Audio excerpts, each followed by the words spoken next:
5, 4, 3, 2, 1.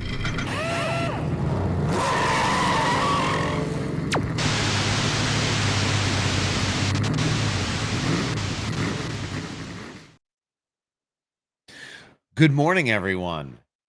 Wednesday. I got schmeg on me. What happened here? Uh-oh. This side of my face.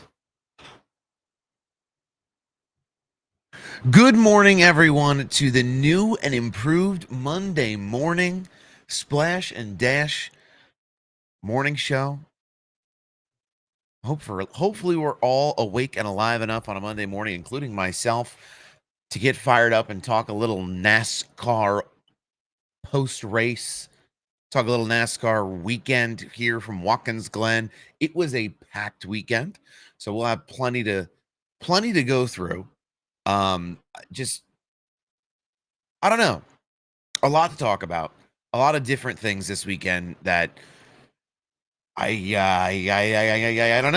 don't know. I thought we got some great racing, and then I thought we had some not so great racing, but we'll dive into it as we go along. There's going to be some very unhappy Chase Elliott fans out there. There's going to be some very unhappy Kyle Busch fans out there.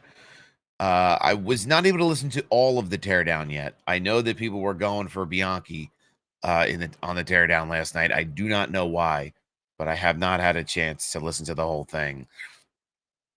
But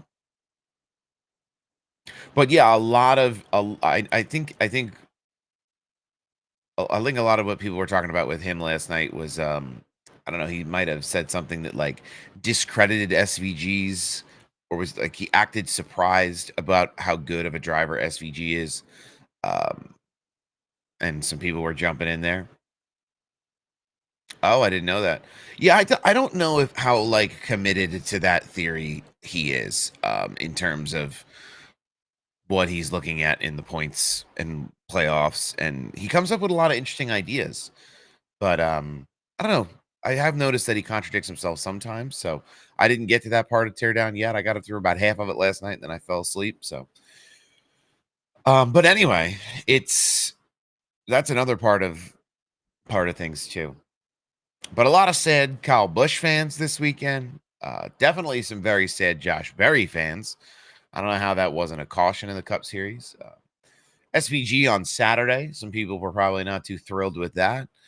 Connor Zilich. What a weekend for him. The highest of the highs and the lowest of the lows for Connor Zilich, all in the matter of one afternoon. So, it's interesting. What's up, Paul? Good morning. Yeah, SVG he's just on it. These road courses are what he is about. His book of experience back in New Zealand and in supercars and doing all of the things that he has been able to do are just unreal, are just incredible. So it's on the road course side, and obviously figuring out the ovals still. But my fear is what happens when he figures out the ovals. What happens when he gets the equipment and he figures out how to do the roundy round bit? You might have a guy who advances in the playoffs beyond the first round. Roval or no Roval, you never know. Boomers do hate SVG. Well, he contradicts like the traditional oval racing ways. So people are gonna hate him. The Facebook groups hate him. Ross and Daniel running better at ovals. I'd say SVG was a fluke, but at this point, yeah. I don't know if Trackhouse has the best equipment. I mean, Ross won at Charlotte, Coke 600, but we haven't really seen them run super strong in other areas. Especially Suarez. We haven't really seen Daniel Suarez run especially well. He ran good at Atlanta. So, big mile and a half's kind of on it, but that's not going to help them next weekend when they're headed to Richmond. So, but yeah, SVG just absolutely unbelievable. The drama though wasn't just up front on Sunday.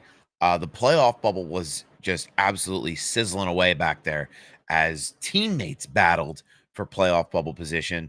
Chris Buescher, Ryan Preece, just doing everything that they could to get points, racing each other from afar, essentially, on that points leaderboard for the playoffs. So it's that's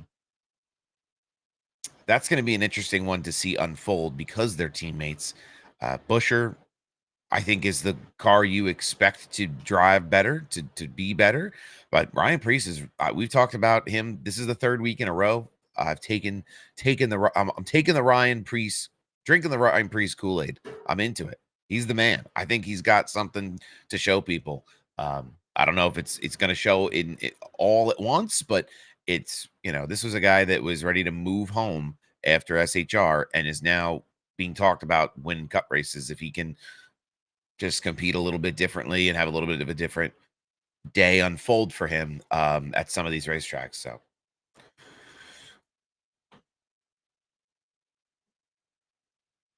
yeah, they didn't really highlight Christopher Bell a ton, but Christopher Bell looked like he had the chops to run the 88 down a little bit. But by the time I think Christopher Bell had gotten back to a position where he could do that, SVG was already so far away. He was already, what did he win this race by? Over 10 seconds? Yeah, he's out and away and gone, and that's it. SVG, I think, just understands the car controls so well at road courses and how to save tires and how to save his equipment. That's what makes him so good. And then he flips a switch on and he goes.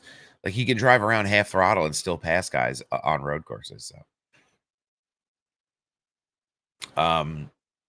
but SVG continues his road course dominance, breaking the rookie wins record and tying for most wins. Watkins Glen, the race itself, it wasn't exactly the most thrilling event in the Cup Series. I think there was something to be desired. He, besides what was happening at the front with SVG and making those moves to make his way to the lead, to victory lane, the rest of the field, just, you couldn't do much. We saw a little bit of legacy on legacy violence with John Hunter and Eric Jones. I think John Hunter, bopping over the rumble strips there, sends his teammate off, and then John Hunter gets sent off into the tire barriers. Josh Berry goes for a spin. I think that was one of the only cautions of the day, where goes for a spin, no caution, no caution, no caution. He pulls back out onto the track, and then, all right, cool, a debris caution comes out, which is kind of wild. So, and then Kyle Busch, just 3 wide there, going through the end bottom of the carousel, trying to get back to the start finish line. I don't think he knew he was in that position. But Kyle Busch that car looked super quick.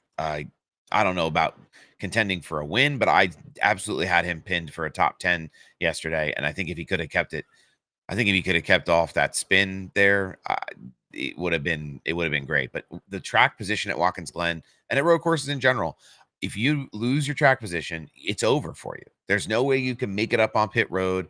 You could try to stretch the fuel, you could try to stretch the tires, but for guys who aren't specialists on road courses, it's really difficult to have a competitive race in the back half of the field.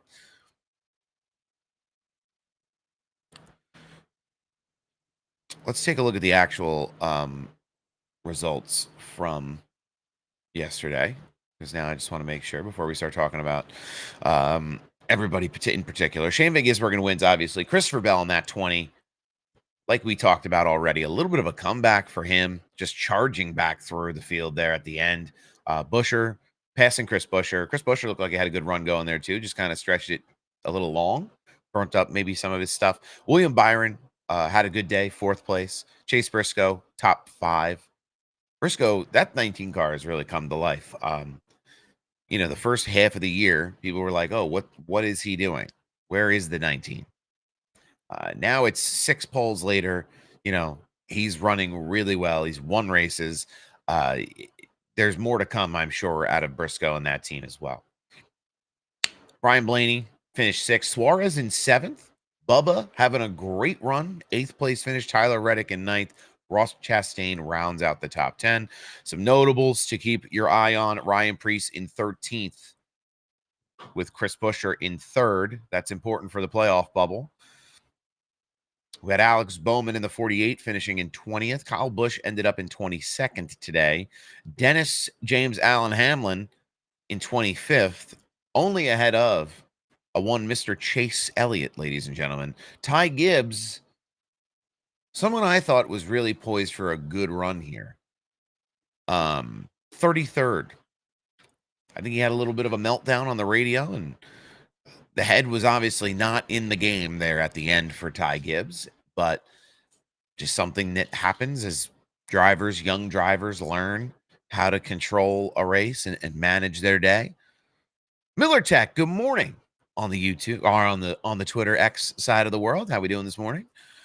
But no, it's interesting to watch these drivers and see exactly where they're going to position themselves as we go to Richmond and as we head on to the this is it. We're in the 11th hour of the regular season.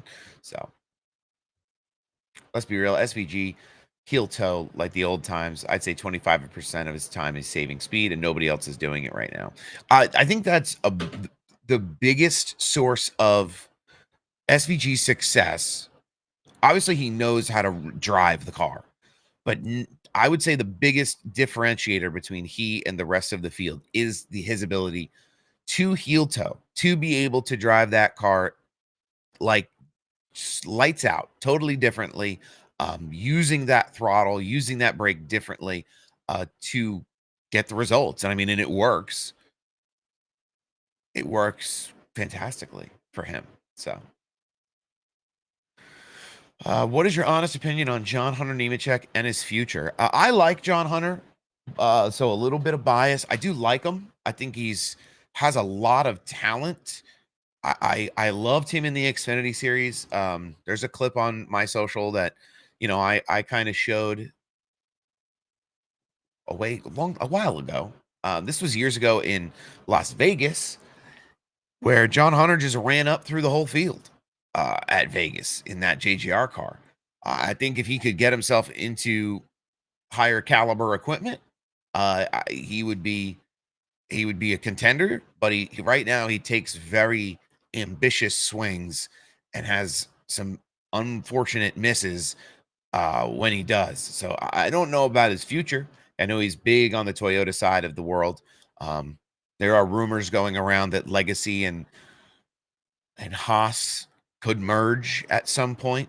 So that may change manufacturing alliances. That's a rumor.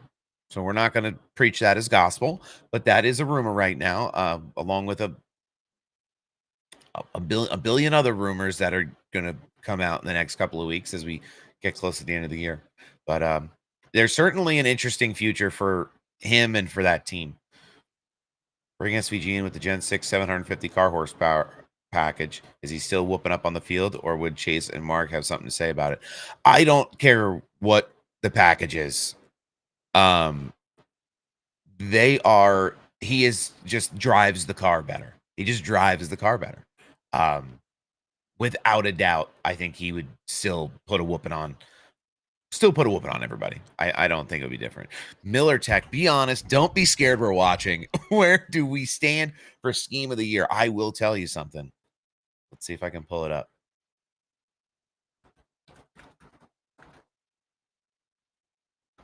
See if I can pull it up. Refresh my memory a little bit.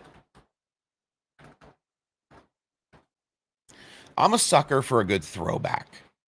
So for me, it's tough, but I've always loved like lightning bolt schemes. When I was a kid, I grew up, the Exide Batteries number 99 car was one of my favorite schemes, right? So when I see the number 4 car roll out, the MillerTech 4, this is an excellent looking car, right? This is a nice lightning bolts to me. It's like flames on the 24. It just, there's something about it that works. Obviously great for product, great for branding, but it's I don't know. It's just like it's a vibe. It feels good. It feels correct on a race car.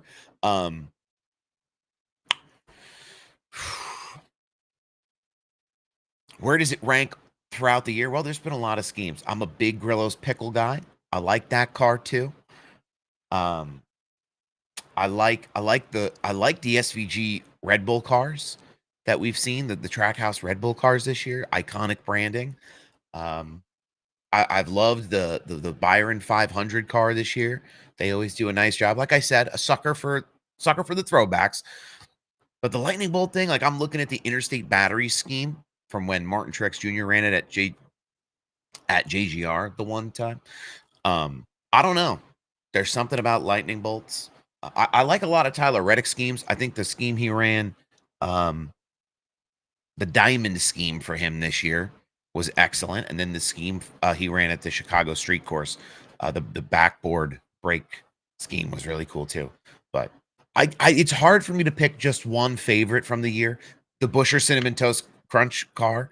I think for me, like the more creative and wacky and off the wall it is, the higher up the rank it goes, or just like the more angry, like badass looking, aggressive feel you can give the car, the better.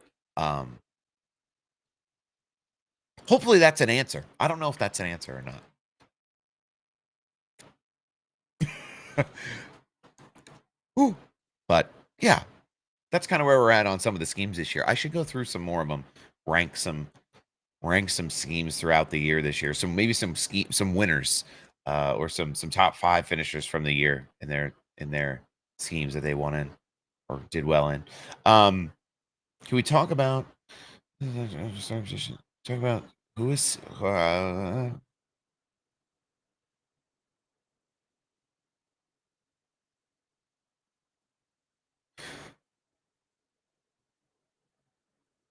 oh, can we talk about the crew chief of the 9? 2 wins in 88 races, an average starting position of 14.9.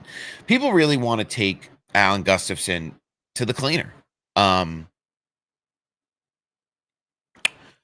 don't know if it's Alan Gustafson alone. I don't want to make any assumptions that I don't know anything about beyond my very limited knowledge, of what's happening. But I do think it's on both of these guys. I don't know if Chase Elliott has really adapted to the next gen car. Like a lot of drivers who had a hard time adapting to the next gen car, I think it's a combination of, well, here's our strategy, and then here's what it looks like on track. And those two things have to be, just a perfect marriage. And right now they're not. I just don't. You see him run well when he goes down. He runs the Xfinity races, Chase. So I don't think it's an issue of driver talent. I just don't think he's comfortable maybe behind the wheel, and some of the decisions they're making on pit road and some of the performance on pit road this year for that 9 team. Sure, it's questionable and can be criticized, but I think it's a combination of both of those factors kind of coming together. It's just something is not clicking. For me, for them, I think it's the new car. I just don't think that Chase has adapted to it and adapted well enough to it. And it's hard to make strategy calls not knowing how well you're going to run. So I don't think people should want Alan Gustafson's head on a stake outside of Hendrick Motorsports. But yeah, it certainly is the loudest I've heard people criticize the 9 team this year, for sure. But it'll be interesting to see what happens as the season goes on. I'm sure that if we're talking about it, they're sitting in competition meetings talking about it. So it'll be interesting to see if there's any kind of change or any kind of just revamp. I wouldn't expect anything major out of that camp for that team. But you never know. SVG needs a rival on road course. Someone needs to step up in the cup field to challenge him from the practice to end the race. We could have had Connor Zilich.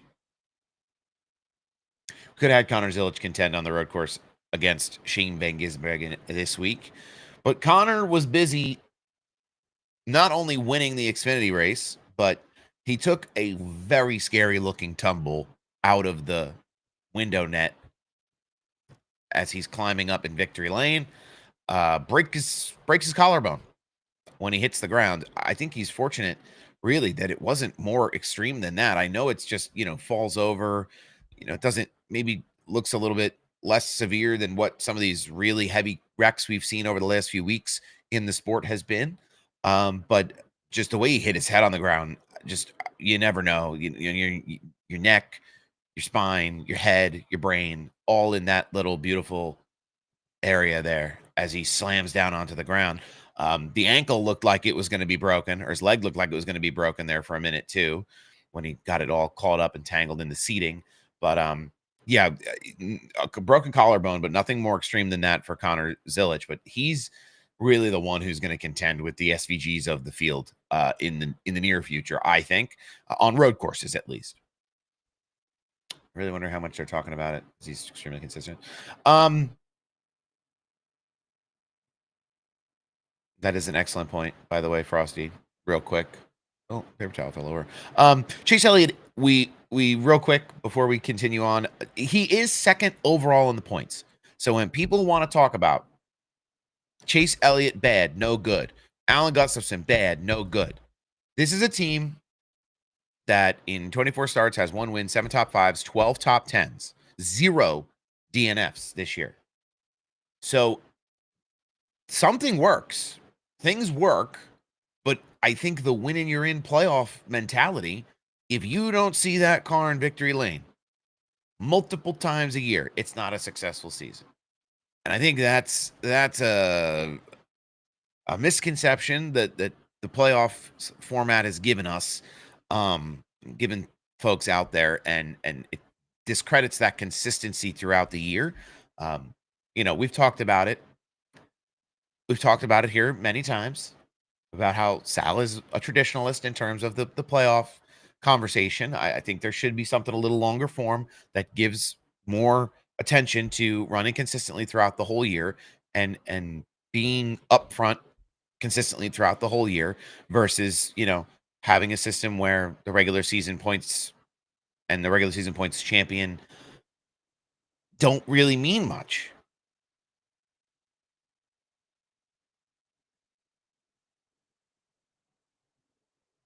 Yes, I think it's more of a reflection of the system than the performance of some of the drivers. Because Chase Elliott, with 1 win, is still ahead in the point standings over Denny Hamlin, who has 4 wins. It's just, I don't know. There's better ways to do it, but I think it's less about performance for people who want to look at the 9 team and be. It's less about performance and more about winning. They're not able to finish the job in a lot of these situations, and there's an expectation when you run for Hendrick Motorsports that you win races. Byron has 2 this year. Chase has the 1. Kyle Larson has 3, and Alex Bowman still searching for that win. Bowman, though, 9th in points, 5 top 5s, 13 top 10s. Not doing bad on his own either. So it's tough. And it depends on what you want to see out of your drivers or out of your teams as fans or as an organization. So,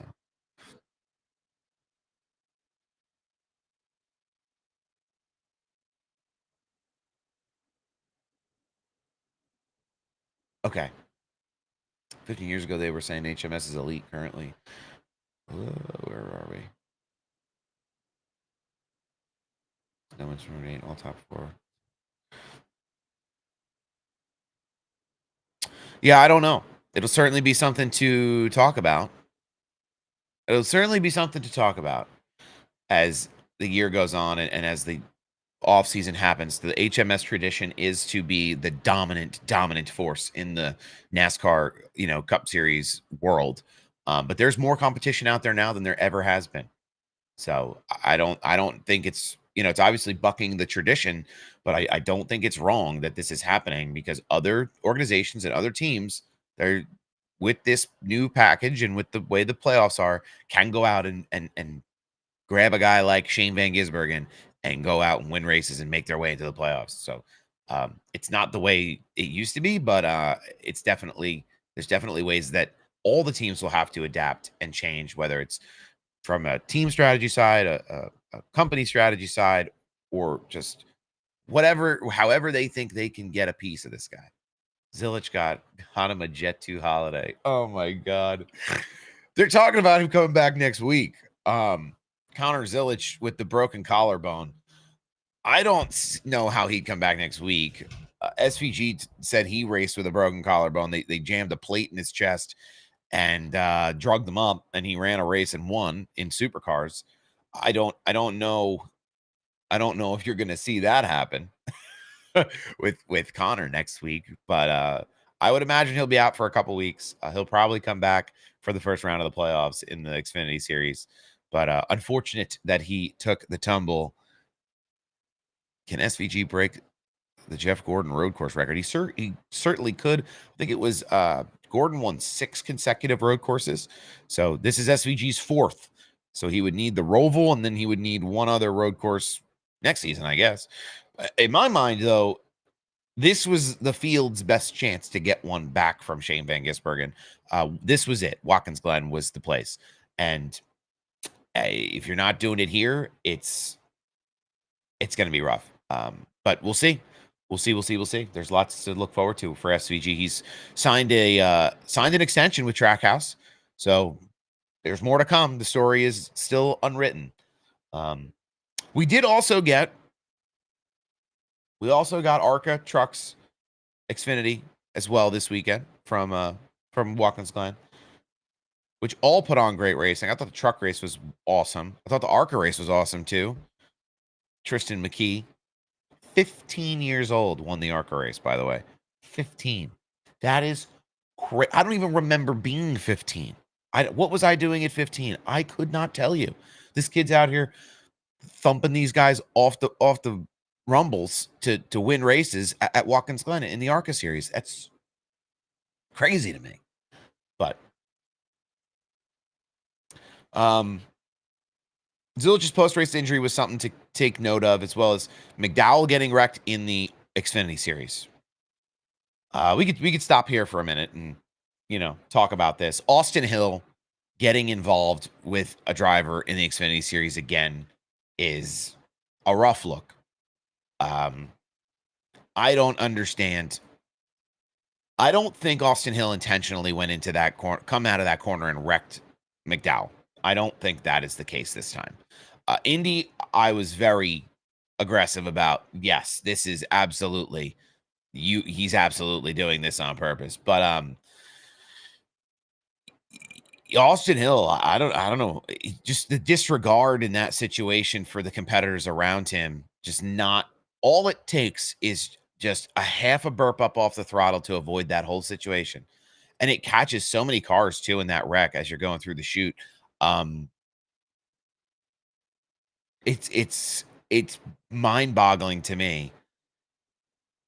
It's mind-boggling to me that he has been like a repeat offender in these areas, and there's been very little discipline in terms of how it's going to affect him moving forward. He certainly seemed like he was over his head in that situation. I think it's worse when it's intentional, personally. I mean, we had to sit through, almost a full season of Chris Wright in the Xfinity series. And, I feel like if you're doing it out there, hunting people and wrecking them on purpose, the intent makes it worse versus just the lack of knowledge. But Austin Hill, I think Austin Hill he has talent. He's winning. He's won races. He's fast in the 21. Just, I don't know what these moments in time for him when these things happen. I just don't know. Just don't know what goes through his head. But I'm sure people say this about other drivers throughout the field in other series as well. What is he thinking about? What is he doing? How can you think? How can you drive that way? SVG broke his collarbone on the weekend. Sweep 2021 Sandown on 3 wins. Yes. Yeah, SVG drove with that broken collarbone in 1 race for sure. Yeah, RCR, I have questions. I have questions about them. I don't know who, why, how to ask them. I saw rumors alone on Twitter. What does it take for RCR to be the first Dodge team back in the Cup Series at the point that they're at right now. Is that an option? Is that something that gets talked about as we go on here? The Xfinity program is obviously, really great, but your Cup program is suffering. And the 21 is doing what the 21 is doing. Jesse Love might be the best driver in the building right now in terms of like long-term sustainability for that team. We saw this when Tyler Reddick was there too, in the 8 car. What happens when that time is up? What happens when Jesse Love wants to move on? Is he going to want to move on? Is he going to be able to drive the 3? Is he going to be able to move up and drive the 8? I don't think the 3 is going to be available until Richard just decides it is, and the 8's not going to be available until Kyle Busch decides it is. So I don't know. Hemric is down in the Truck Series. Daniel Hemric. He ran a great race on, what was it? Saturday. He ran a great truck race though. Finished second to Corey Heim. But I think the biggest part of that race was Hemric had. Let me make sure it was Hemric. Hold on.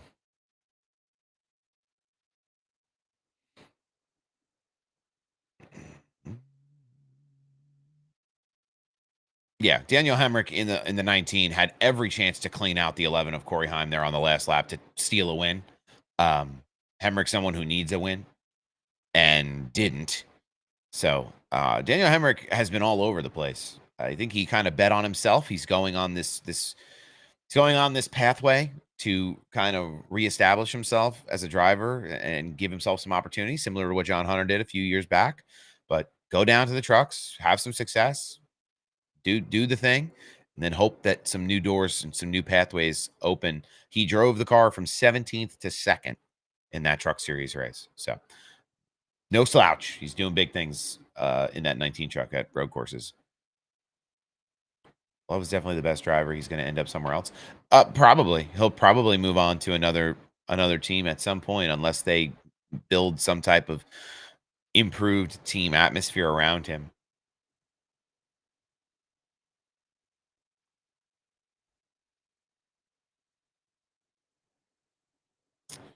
I do think. Okay, somebody said that somebody's going to put Hill on the wall at some point, and I think that what's going to end up happening is guys who are going to race around him aren't going to cut him any breaks anymore. They know he's kind of a weapon when he's out there. So I think a lot of drivers have been a little bit tender-footed in terms of, okay, how am I going to race this guy? I want to just get by him, or I'm going to let him sit where he is and avoid a potential conflict because they know how it can finish.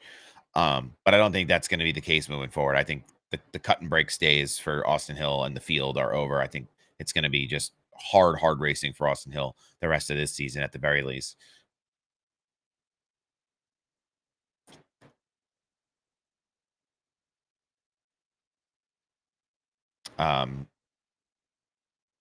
The truck and the Xfinity race to me too were also the best races of the weekend. I think they were. Even the ARCA race had some moments in it that I was thoroughly entertained by. I didn't think the Cup race put on as good of a product. If you're an SVG fan, wonderful. You had a great Sunday. But in terms of overall competition throughout the field, there was something to be desired on Sunday, I think. How far does SVG go in the playoffs? Well, on points alone, he might be able to advance out of the first round, and he might be able to win his way through with the Roval. So, I mean, the world is his oyster right now. If he figures out too some of this oval stuff, we know he runs good on some of the smaller ovals. So, just good enough to keep advancing. It depends. It really depends. He could go further than the second round.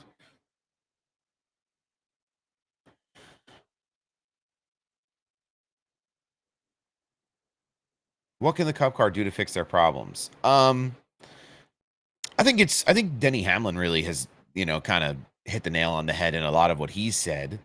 From an aerodynamic perspective, but also, people have been crying for more horsepower in these cars as well. So I think it's a combination of just the way the cars are set up and they're built, and the way that NASCAR has it structured, where you're going to use single source parts and you can't really mess with much, which is fine. Um, but the drivers are looking for a different car out there on the racetrack, and uh, they're not getting it right now. I'm not an engineer, so you know what do I know? But I know that these cars are not aerodynamically poised in traffic. We've seen it this year with Hendrick a lot. When they get out into clean air, they're rocket ships. Hendrick has that figured out. But in traffic, you can't do anything. You can't pass. It's very difficult to get runs on people. It's aero blocking at Iowa last week was you're aero blocking at a short track. It's I don't know. I don't know. It's not ideal. Um, I think it needs the whole car needs a refresh for me. It's going to cost money, sure, but the biggest thing though, the biggest thing though is it's going to cost millions of dollars for NASCAR. It's going to cost millions of dollars for the OEs. It's going to cost millions of dollars for the teams to do any type of a refresh. So I don't think you're going to get it. All the conversation around what could they do, what should they do, what can they do, is kind of a mute point because it's kind of a mute point because they're not going to do anything with it. They're not going to make any changes right now.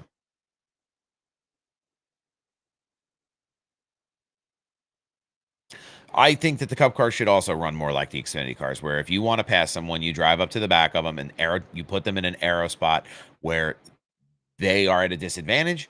And if you are a better driver, you can take advantage and make a pass. That is my personal opinion on it. I do think there's some people that like this type of racing though, where it's everything. You could throw a blanket over all these cars because they're all racing so close together. And to the casual fan, I think that is exciting to the casual fan, to the person who's flipping through the television on a Sunday afternoon and they're waiting for the next sporting event to come on and they happen along a NASCAR race. For some of the fans who've been around for a long time and watched for years and years and have seen the evolution of the cars, of the playoffs, of the teams, of the series, of the drivers, different perspective, perhaps. I thought the TV product, this is the first race I've been able to watch on NBC/USA, whatever. I thought the broadcast was really good this week. I thought they really kept the tempo up and made it exciting for everybody.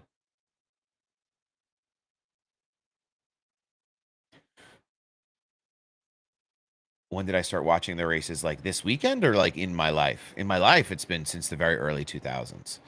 I've been happening around watching NASCAR and racing.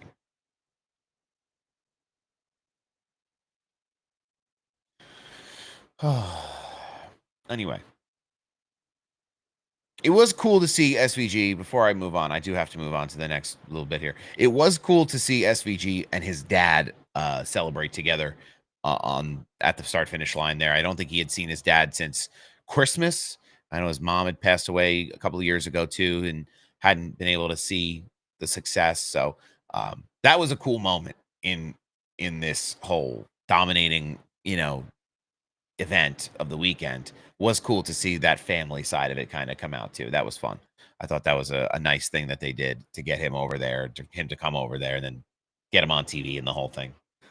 What's wrong with Larson? Larson had no breaks this week. Larson was doomed this week. I think he had a rough run at the end of his Knoxville Nationals event in the dirt sprint car. And I think that didn't help. The mentality doesn't help, right? He didn't qualify great, and then he doesn't have brakes at some point. So when you don't have brakes, you go back, start 25th, you lose your brakes, you're gonna roll back and back and back, and then how do you make up track position at Watkins Glen? That's the question. I certainly don't know. Unless you're Shima Gisbergen knows. This has definitely been rough since Indy for Larson. I'm curious to know when the HMS traditionalists will start to talk poorly about him if it doesn't improve. Anyway, ARCA series, Tristan McKee, 15, the youngest driver in the field, makes his series debut at Watkins Glen in that Spire-backed ARCA machine. He wins at 15. I still can't get over that. It really does show Tristan McKee the pipeline of what these drivers are going to be like, you know, younger and younger and younger and younger. It's kind of scary. You know, even when I go to Wall Stadium, there's a driver this weekend who won in the factory stock division who is 16, 15, 16, 16. First win ever at 16 years old in a field of 25 factory stocks. It's really wild how early you have to be invested in the sport and have your kid or have your whatever doing these things to be successful. And there's so many people, there's so many young people today that are coming up through the system. I think it's great for a talent pool, for a pipeline, teams, and you know, through all kinds of different series, you're going to have this unbelievable talent pool of drivers to select from over the next handful of years.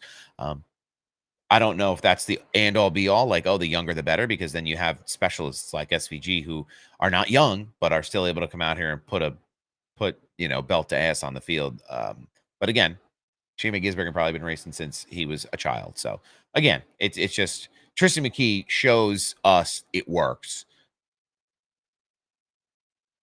You know, I don't know what I was doing at 15. I certainly wasn't winning any racing events anywhere at any level at any point in time.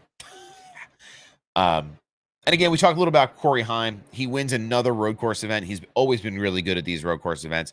He's locked up the regular season championship already. He really had the opportunity from the front to control the pace all day long. Wasn't rattled on the restarts. We know there's been some kind of things that have happened on restarts there for in the past this year for Heim, but just really smooth, really strong races, and another win. It's time. He is the guy in this truck series. We talked a little bit about truck silly season last week with Caden Honeycutt moving over and you know, potentially Heim moving out of that Tricon ride next year. Honeycutt maybe headed over there. There's definitely some shifting happening around in the truck series. So it'd be interesting to see what becomes officially official as time goes on. Connor Zilich, though, dominates the Xfinity race, cementing himself as, I think, the rookie of the year for 2025. I don't think there's goes beyond a shadow of a doubt at this point. He is going to take that award. I don't now icing on the cake if he can get that championship. Zilich does lead the points in the championship right now with 6 wins. He has been just out of a cannon. He leads Justin Allgaier and Sam Mayer in the points standings right now, but he's got 823 points, lots of points, 36 playoff points to his name for a championship run here. So should be interesting to see how far he can go now with that broken collarbone. I don't know. We'll see. I would say that Heim is taking the 35 car, but the lawsuit is making me think he goes to an Xfinity team. I think it's going to be really tough to understand what happens to any of these teams right now with the lawsuits that are happening around charters and charter values and Rick Ware Racing and Legacy and 2311 and FRM. And there's a lot of things that need to be settled. There's a lot of dust in the air that is going to make things, you know, a cloud of uncertainty over a lot of what the future could be, and just what people are going to invest in. I mean, knowing that Spire's trying to buy Rick Ware, and Rick Ware is worth $150 million for a cup charter. It's a cup team. It's really, I don't know what the future looks like there, but I think you'll see Heim. I would love to see Heim run a year in Xfinity. Like to see a Xfinity field with Connor Zilich, Sam Mayer, Jesse Love, Sheldon Creed, Taylor Gray, Corey Heim in there. These are heavy hitters. I even think like William Sawalich, I think he's someone who has a lot of potential. Christian Eckes has been excellent in the Xfinity Series this year. There's a lot of really good talented drivers in the Xfinity Series, and that pool could get even deeper if Heim comes over and wants to run in the Xfinity Series or has that opportunity. There'd be some great racing in that series next year. But we said the same thing too when we saw Zilich come up and get in that 88 car at JRM, and we've gotten a treat. There's been moments, some teaching moments, but we've gotten some good races this year with the class that they have.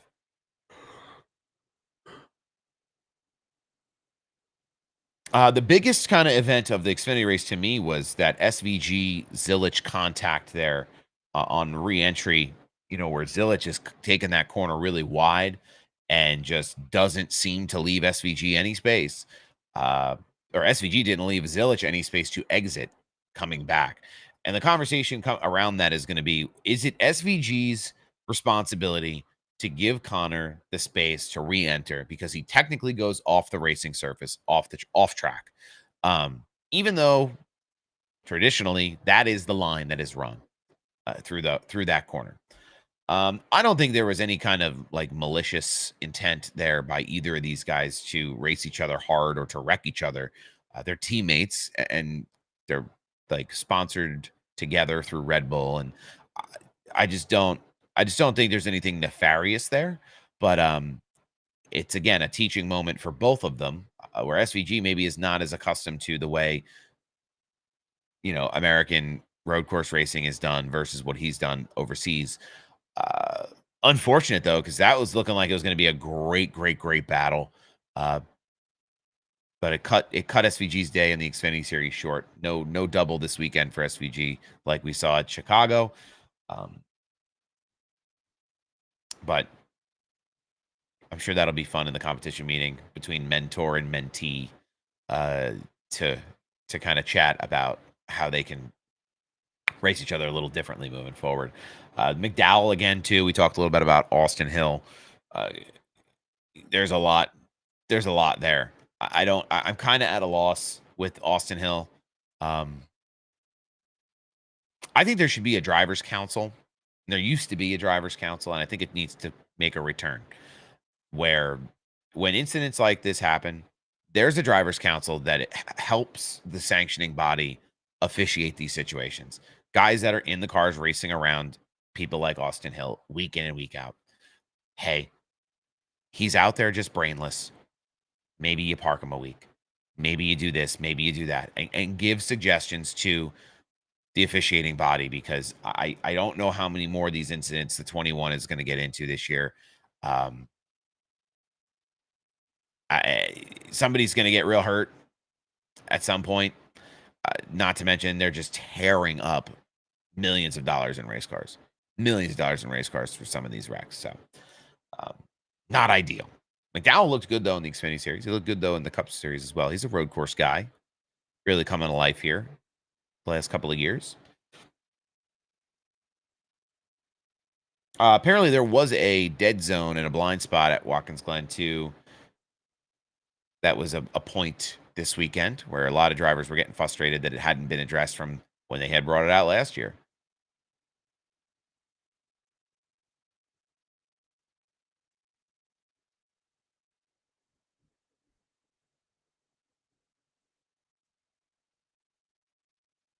So I think that was part of the conversation too around where Kyle Busch wrecked. A lot of guys were wrecking in that one corner where John Hunter went off, where Josh Berry went off. There's obviously something there you don't know. There's a lack of communication or lack of visibility for the driver there, and it results in some of these incidents. The Austin Hill stuff, though, I still can't quite wrap my head around that.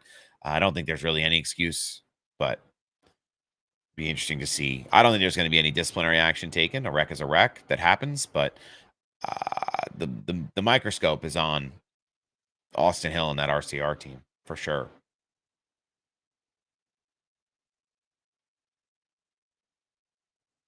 I do think you're right, Frosty. I think the SVG and the Zilich contact, the Xfinity race, that's just something where these are two real fierce competitors. These guys are battling. They're fighting it out. SVG had been putting the work on Zilich for a couple of laps, and I don't think Zilich is going to go in there and bomb the guy, but I think he's not going to give him any extra space to make a maneuver to keep blocking him and keeping him from being in the lead. So it made sense that it was a little bit more of an aggressive move. I really hoped that when I saw the 9 start to spin, he would have been able to keep it off that wall, but they were flying through there and just absolutely destroyed. He backed it into the wall, thankfully, nothing head on, but backed it into the wall. That car was destroyed. My heart breaks for Brad. He was really gaining in the points. He's going to need a win now. Ooh, yes. Brad Keselowski, ladies and gentlemen. After Iowa, I don't know what the next chance he's going to have to really be pushing his way into the playoffs. I don't know. He looked like he had moments this week where he was having a good run at the front, trying to get points. Just I know that road courses are not exactly Brad's deal. I don't want Iowa. I want Watkins Glen. Where did Brad finish at Watkins Glen? So Brad finished 3rd at Iowa this week, unfortunately, 31st for the 6 car. So a win and you're in is going to be Brad's redemption song this year if he can get it done. Good news for him. We have Daytona, Talladega, some big super speedway races coming up here. And that's usually where he's been lights out. Yeah, well, he'll get his best chance probably at Daytona. And then Darlington, they run well as well. That's in the playoff, though. Yeah, Talladega's in the playoffs, too. So Daytona's really it. Richmond and Daytona are the last 2 races. So, be interesting to see. I don't have it in front of me, but his average finishing position in those tracks. But I keep my eye peeled for him at Daytona. They're going to be throwing everything in the kitchen sink at it to make it work.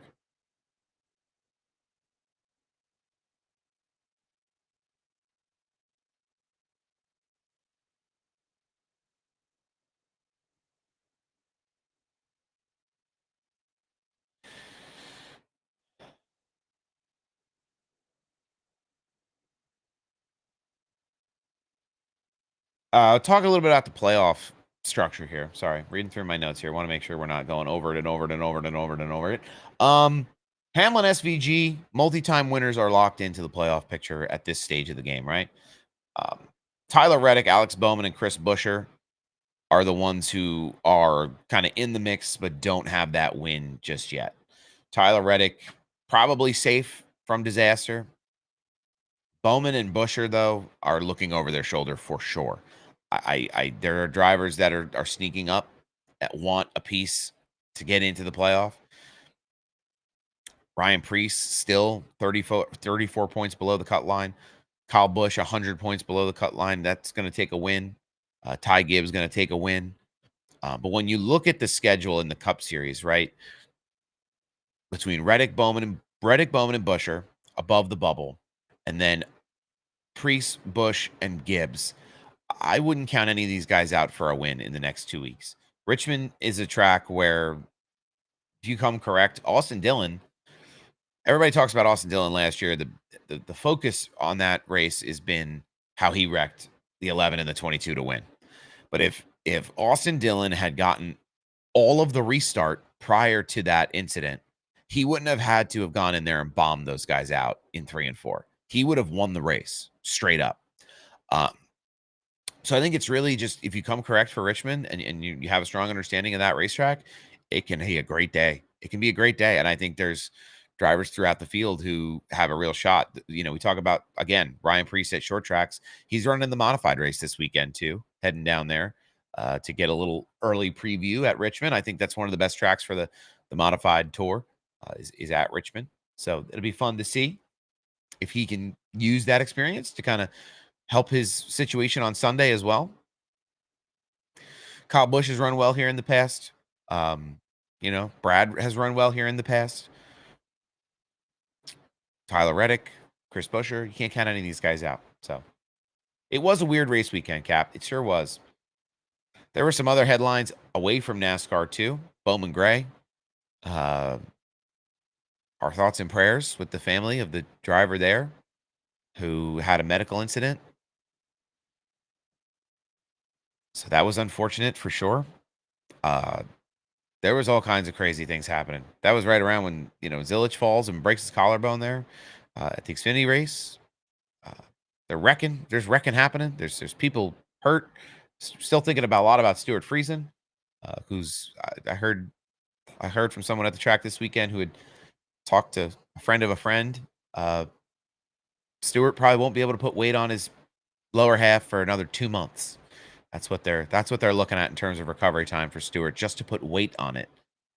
I did see Connor Daly's crash at Portland, what looked almost like an intentional kind of thing. Not sure.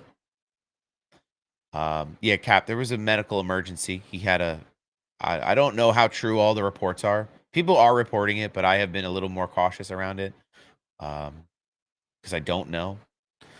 But yeah, just a medical emergency. He went right into that concrete wall at Bowman Gray. So not awesome. There was a lot of wrecking going on this weekend. There was a lot of hurt in the community, just tearing up race cars and breaking things, and the hits kept on coming. But yeah, I noticed that. I noticed that the full moon was out. I noticed it at Wall Stadium. We were racing at Wall Stadium on Saturday night. Full moon racing. I was in the pits covering trying to do some pit reporting. This is something new that they've never done in the past. So giving fans in the stands a real-time update from the pit. And, you know, guys beating and banging in the modifieds. They gave the win to the driver that came in first. Then they took it away, gave it to the guy who finished in second. Then they took it away, gave it to the guy who had finished in first. Something was in the air. Something was in the water. Yeah, for those who follow modified racing, Tommy Martino Jr. of Martino Racing Engines and Eddie McCarthy. Those were the two Wall Stadium drivers in question that were kind of going back and forth. They have a history beating and banging on each other. So whenever they get nearby one another, it's tough. Tyler Truex had a great run at Wall. I think he finished third, fourth. So that was awesome to see. He had been leading a lot of that race. So Tyler's good people. Been really fast in his modified this year. What am I here on? I'm doing on a Monday. Monday is the new time for the Splash and Dash Morning Show, ladies and gentlemen. This is it. We are here on Mondays. We're trying to capture the news cycle a little bit ahead of things, trying to engage a little bit earlier with folks and see how we do. It's not Tuesday yet, so don't. We're not rushing the week along just yet.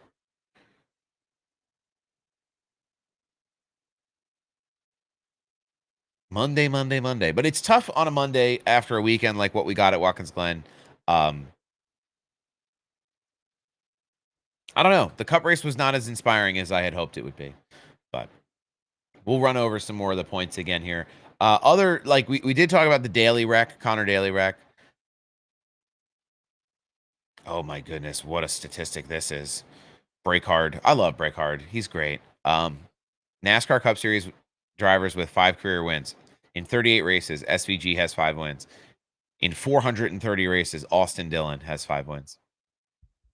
Put that in your pipe and smoke it. That's a rough one. What do I think about the Richard Childress situation? Which situation? What situation is he in? The one where he's got drivers that wreck the whole field in Xfinity, or where he doesn't have competitive cars on track and Cup? Which deal are we talking? There you go. There's MillerTech tweeting right now too. 15 hours ago. MillerTech Cup Series League. That would be cool. Lightning Edition. Hell yeah. Do love the lightning cars.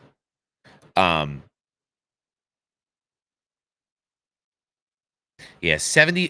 Jeff Gluck's poll for good race at Watkins Glen, 71% of people said no. So, from a fan perspective, I don't think that there are people out with pitchforks over SVG. It's just not a competitive. It doesn't feel competitive anymore, and I think that's where people are getting frustrated.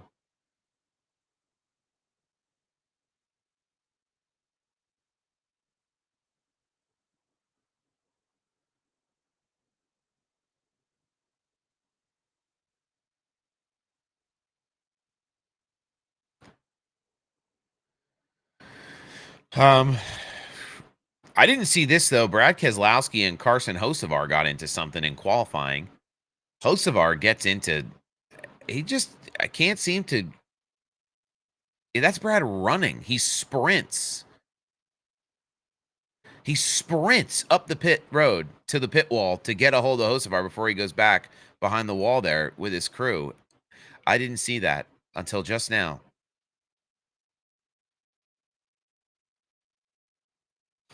He seems to be getting into something every week. I was disappointed.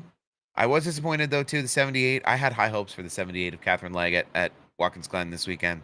I talked her up pretty big. Um,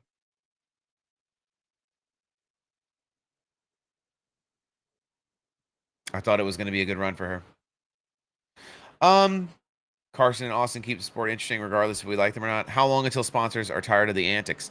That was something that they talked about a little bit. Tommy Baldwin talked about on Door Bumper Clear last week was, everyone knows that Carson is his favorite driver. But he did bring up the point that sponsors will get tired of the antics after a while, and it won't be fun forever. This isn't ha ha laugh laugh. Carson Hocevar is a silly goose on the loose. It might affect him in the future. He's Chevrolet camp. There's a lot of opportunities to move up and to do things at the cup level.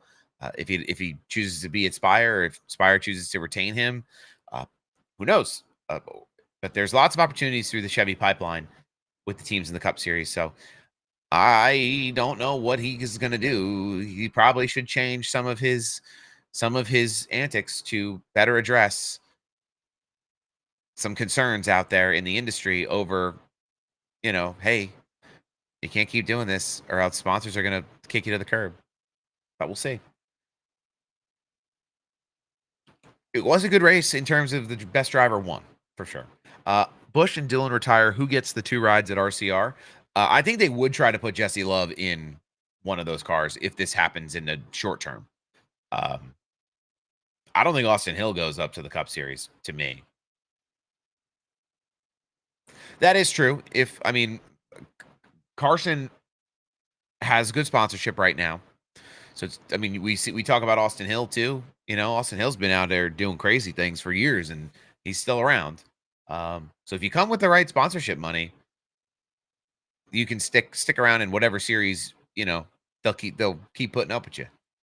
If you can make the money work.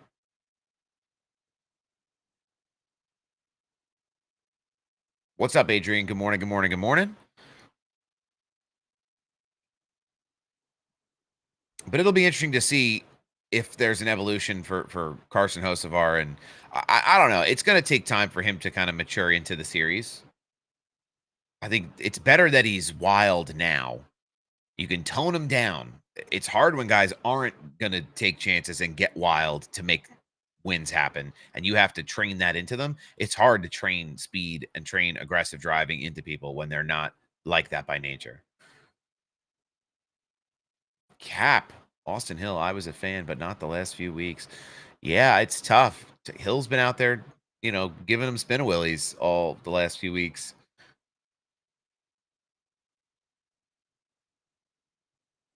I don't think Austin Hill did it on purpose, but there was definitely have been had there. Oh, you guys can hear the sound that's playing on Twitter. I'm scrolling through Twitter while we're chatting here to kind of look for some additional headlines. Scott Tapley tweeted, a tow truck came down under green flag conditions and wrecked a car at one of these local tracks this week. That is crazy dumb. You have to be crazy dumb. What is he thinking?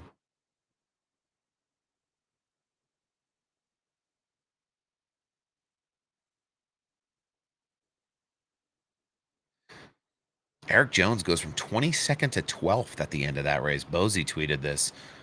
What a video this is going to be, huh? I didn't even notice this. This is part of the racing that I don't know if people really get a chance to see, not just because of the TV broadcast, but because everybody's so focused on, the SVG dominance. Who's talking about Eric Jones getting 10 spots with 11 laps to go? He's passing a car a lap on average at the end of this race.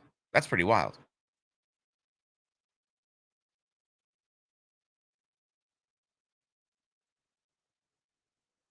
Pretty wild. Austin Hill, though, people are calling for him. What happened to Joey Logano? He's been MIA lately. Let's see what's happening with Joey Logano. Joseph Logano is locked into the playoffs with a win earlier this year. He's also 13th in the points overall. This is what Joey Logano does. 1 win, 2 top 5s, 6 top 10s, 4 DNFs. This guy is just as much of a contender for the championship as anyone else. This is what Penske does. This is what Joey does. They are lying in wait. They are lying in wait, and they are waiting for their opportunity.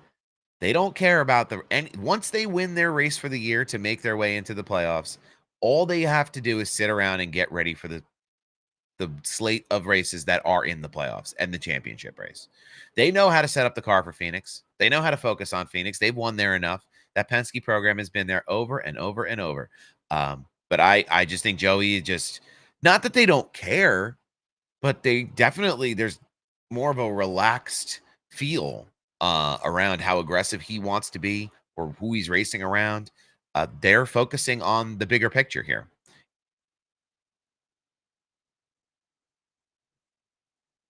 Appreciate the follow, Dawson, JFS. Appreciate it. I'd rather you have bad habits now than when you go full-time cup racing. That was when we were talking about Carson. Yeah, there's still drivers in the cup field that have bad habits that need working out. It's just about where you're going to get them worked out and how fast you're going to work them out. Yeah, the best battles, like we're talking about Eric Jones here a little bit. The best battles come in the middle and the back of the field when you have a runaway, like what SVG does.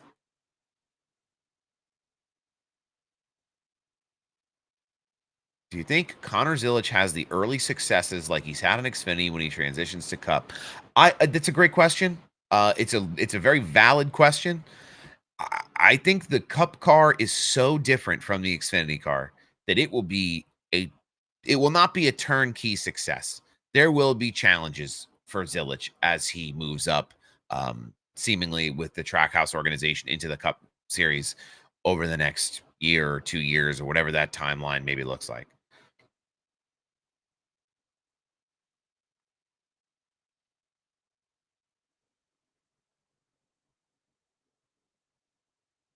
There's a video of Chase Elliott here. Why does Legacy Motor Club have the highest and highest of highs and the lowest of lows? Nothing in between. Some weeks I think that team, that organization is focused on races they feel like they can win. So when they get ready for races, they know going into the weekend where they're going to be competitive and where it's going to be, where it's going to be a rough ride for them. And that is where you see the lowest of lows, when they don't come prepared because they're too busy preparing for the next one. So it's tough because they don't have enough resources to be as ready as they need to be for every single race weekend. And Eric Jones, I think, drives that car beyond the limit of what it should be doing. John Hunter is trying. I think they're both really been pushing the envelope this year and gotten some better results for Legacy. But it's been tough. I just don't know if they have the ability to come prepared each and every weekend like some of these other larger Toyota teams do.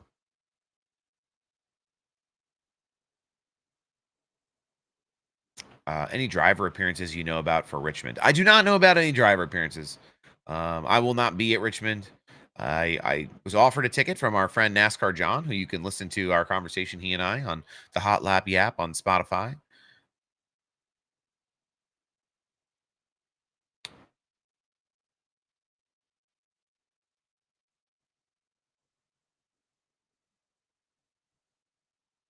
I know there's some creators that are going down there. John will be there, along with a couple other folks. They'll be bouncing around doing some tweet up things as well.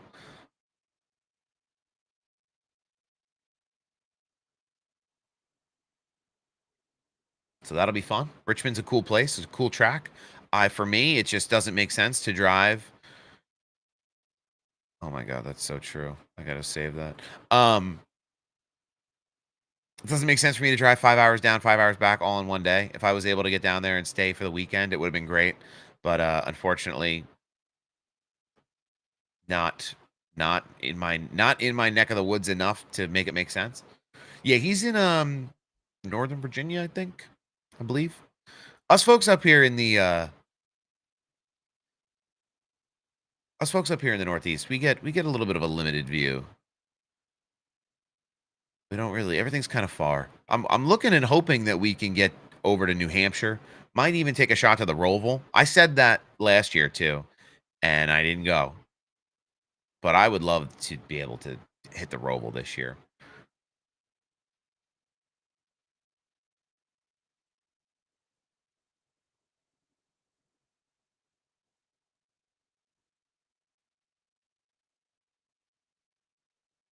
Did anybody see Garrett Smithley's Xfinity scheme, the lizard scheme this week? That was something. They didn't get the chance to qualify. They had a broken shock in practice, but they had the lizard scheme this week, the meme scheme. That's fun to do. I mean, they didn't have any other primary sponsorship, so print out the lizard, throw it on the car, get some good branding, get some good attention from that side of it. That's such a smart thing to do. Very cool, though. Lizard. Spamming lizard in the chat. Lizard.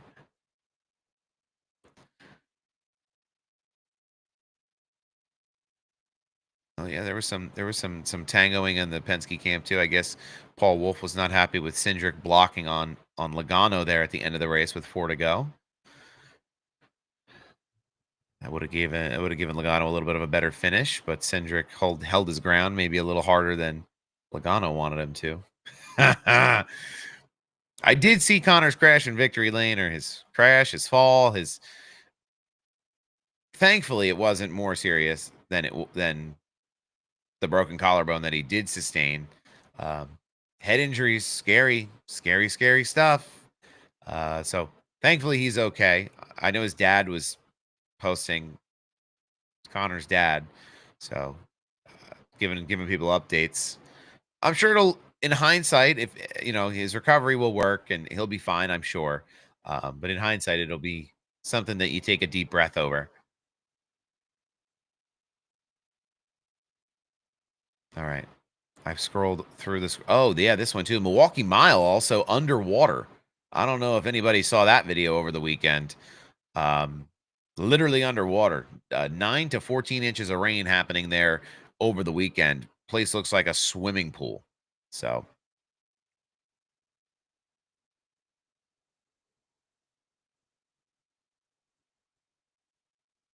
Ryan Timms was also the winner of the Knoxville Nationals. I think everybody just sat back and thought Larson was going to be the one. Not quite. Also, too, the Ryan Ellis wreck, if anybody has seen that, the whole front windscreen there on the driver's side is totally crushed in on that 71 car. So, really happy he wasn't hurt more or at all, because that accident looked really rough. Unfortunate that I can't pull any of this up because I feel like I will get in trouble by the internet police.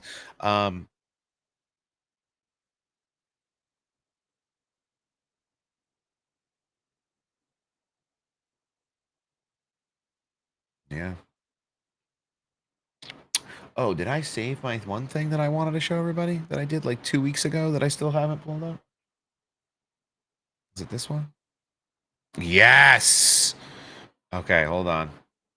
I did a tier maker.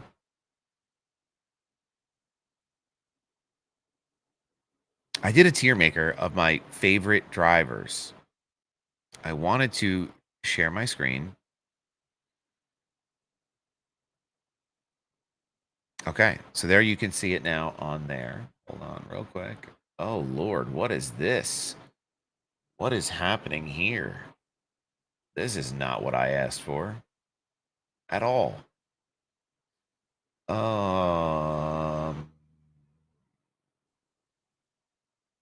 There we go.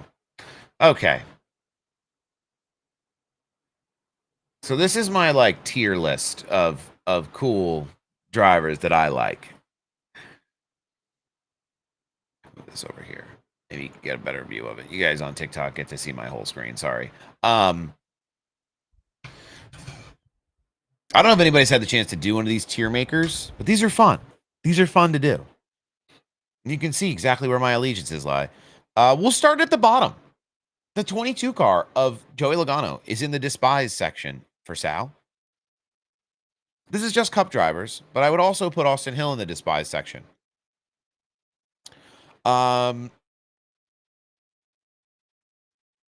You know, the 35, not my favorite. Not a fan. Not a big fan of Austin Hill, or I'm sorry, of Austin Dillon. The 51, that Rick Ware car, never been a real fan of that. The 7 when Corey LaJoie ran it, or Justin Haley, just irrelevant, really. Not a fan of Chase Elliott. Wet noodle personality does it for me. Austin Cindric, a lot of Austins. My God. Austin must have been a popular name for a couple of years there. Austin Cindric, not my favorite. Not a guy I'm gonna be waving the rally towel for. The 19 used to be my favorite. Now I'm neutral. Briscoe has kind of made me neutral in that.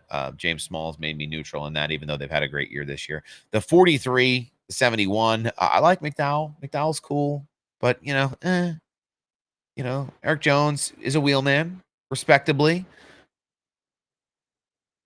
Larson, just too much hype. The Hendrick fans ruined Larson for me. Zane Smith in the 38, really not one way or the other. Tyler Reddick, same way. Happy for him when he wins. Dinger, I like watching Dinger when he runs that Call It car. Used to be a great time to see him at the Roval. Todd Gilliland. I always get them mixed up, the 34 and the 38. Big Todd, though. Big fan of Todd. Like Todd. And I like SVG, but I'm neutral on SVG because of the hype. You know? I like Ty Gibbs. I think that's an unpopular opinion. I like Bubba Wallace, Cole Custer, even though Cole Custer is underperforming. I like Kyle Busch. I like Brad Kay, Christopher Bell, Josh Berry. I like Ricky Stenhouse. I met Ricky Stenhouse at Dover this year. He's a real dude. Yeah, AJ was not a factor through much of this weekend at Watkins Glen, unfortunately. I like Ross the Boss. I think Ryan Blaney's a dope guy. Chris Buescher's a cool dude. Ryan Priest. I like Ryan Priest, Northeast Modified guy. I like John Hunter, and I like Daniel Suarez, mis amigo. What is my take on Cindric now that his dad is no longer president at Penske? I think there's rough seas ahead. Anyway, my favorite driver's got to be Noah Gragson. Noah and Carson are going to push NASCAR into a new place in terms of young fans and making things work for the future. I like the 78 team. They're my favorite team. I don't care who's in the car. BJ, Catherine, doesn't matter to me. They're an awesome group of people. They have, less full-time employees than some teams have, janitors on staff. So, always rooting for them. The 24 team grew up a 24 fan, so always in the favor. I like Alex Bowman too, one of my favorites, and I like Denny Hamlin. Denny has always been kind of a conundrum to me, but as time has gone on, I've really learned to appreciate him. Anyway, we'll bring back up the video board here. There we go. I did hear what happened at Bowman Gray. Yes, very sad. Thoughts and prayers with the family and with everybody there. It's unfortunate. Yeah, Elliott just not. It's not even about private. He's just he's the most popular driver. He's an ambassador for the sport, and he has a platform to do such wonderful things for the industry, and chooses not to. And I think that's where I get disconnected from Chase Elliott. I like Bubba. I think Bubba's good for the sport. He rustles a lot of feathers. He gets those Facebook groups clickety clacking, typing away. BJ's a cool dude. Wish he had more resource and exposure in the sport. Yeah, I got to meet him a few times when I was doing things for Live Fest a couple of years ago. At just one of the most down to earth people. You know, I think people really know him because of the, his style is unique. The Affliction collab that they did. He's a different kind of dude. But just a great person. So always happy to see that program succeeding and doing well and being competitive. What they've been able to do recently with Catherine Legg, bringing that 78 car back with new sponsorship and some renewed resources through that, they've done really well. And I hope that we get to see more of that, in the next couple of seasons here. Hopefully they keep that partnership going and they feel that it's been all worthwhile. I'm also a Hendrick fan that doesn't like Larson. That's an interesting take to have, to not like Larson. Larson in a slump right now, though, it feels like, if we're using the Hendrick kind of mentality of, winning is everything. There's been a slump happening over there. But it's hard. I think it's hard. We talked a little bit earlier about the car, and I'm still scrolling around looking. And Jeff Gluck tweeted yesterday, for 15 laps, the only driver in the top 15 to have changed more than one position either way is Chris Buescher, with 5 laps left in the stage at that point in the race. Yeah, it's unfortunate. It's that Gen 7 on display, as Taylor Kitchen's quote tweet there. So, I don't know. Tough to feel out.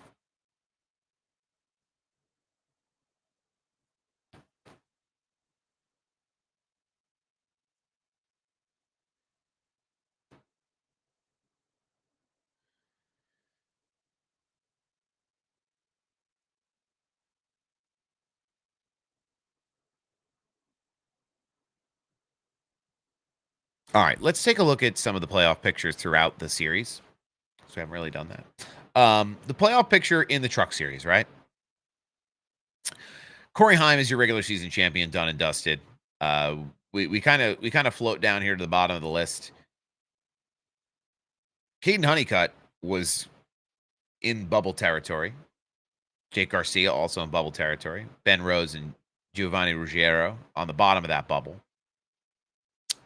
Interesting to see what will happen with Honeycutt. But this truck playoff field with drivers with wins, right? Corey Heim, Lane Riggs, Chandler Smith, Daniel Hemric, Tyler Ankrum, Raja Caruth, all with wins. Grant Enfinger, Ty Majeski, Caden Honeycutt, and Jake Garcia, all trying to get in on points. If Corey Heim doesn't win this championship this year in this truck series, something is wrong. So it'll be interesting to see, how this goes, because obviously Heim has been the best race car driver in that truck series all year long. It would not be right if he was not the overall champion at the end of the year, in my opinion. So I don't know. It's his to lose, but it's times like this where you see drivers who, squeaked into the playoffs with a win or on points. They might throw a Hail Mary and run them hard. Him and Riggs have had fierce battles all season, and you never know when that stuff comes to a head. I don't know.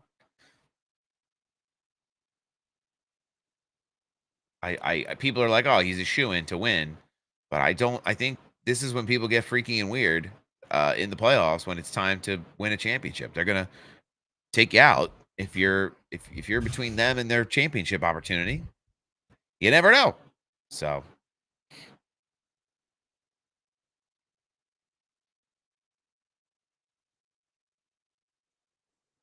Xfinity Series side of the world.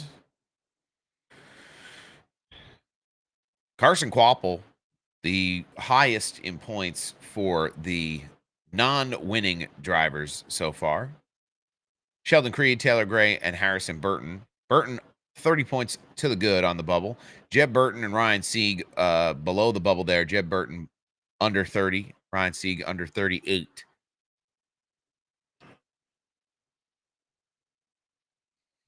It's interesting that Chevrolet is still leading. Well, they have more cars in the playoffs, more trucks in the truck playoffs. So Hemric, Ankrum, Caruth, Infinger, and, well, Honeycutt up until last week.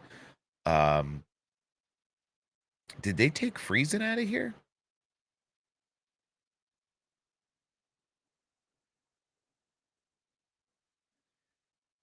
They don't have the 52 listed on the playoff picture.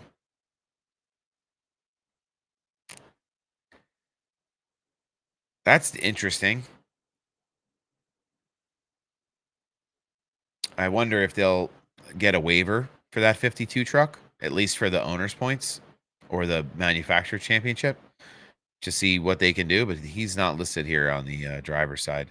I know that they'll have to replace somebody in there because of his injury, but he did win a race. How am I feeling about Alex Bowman?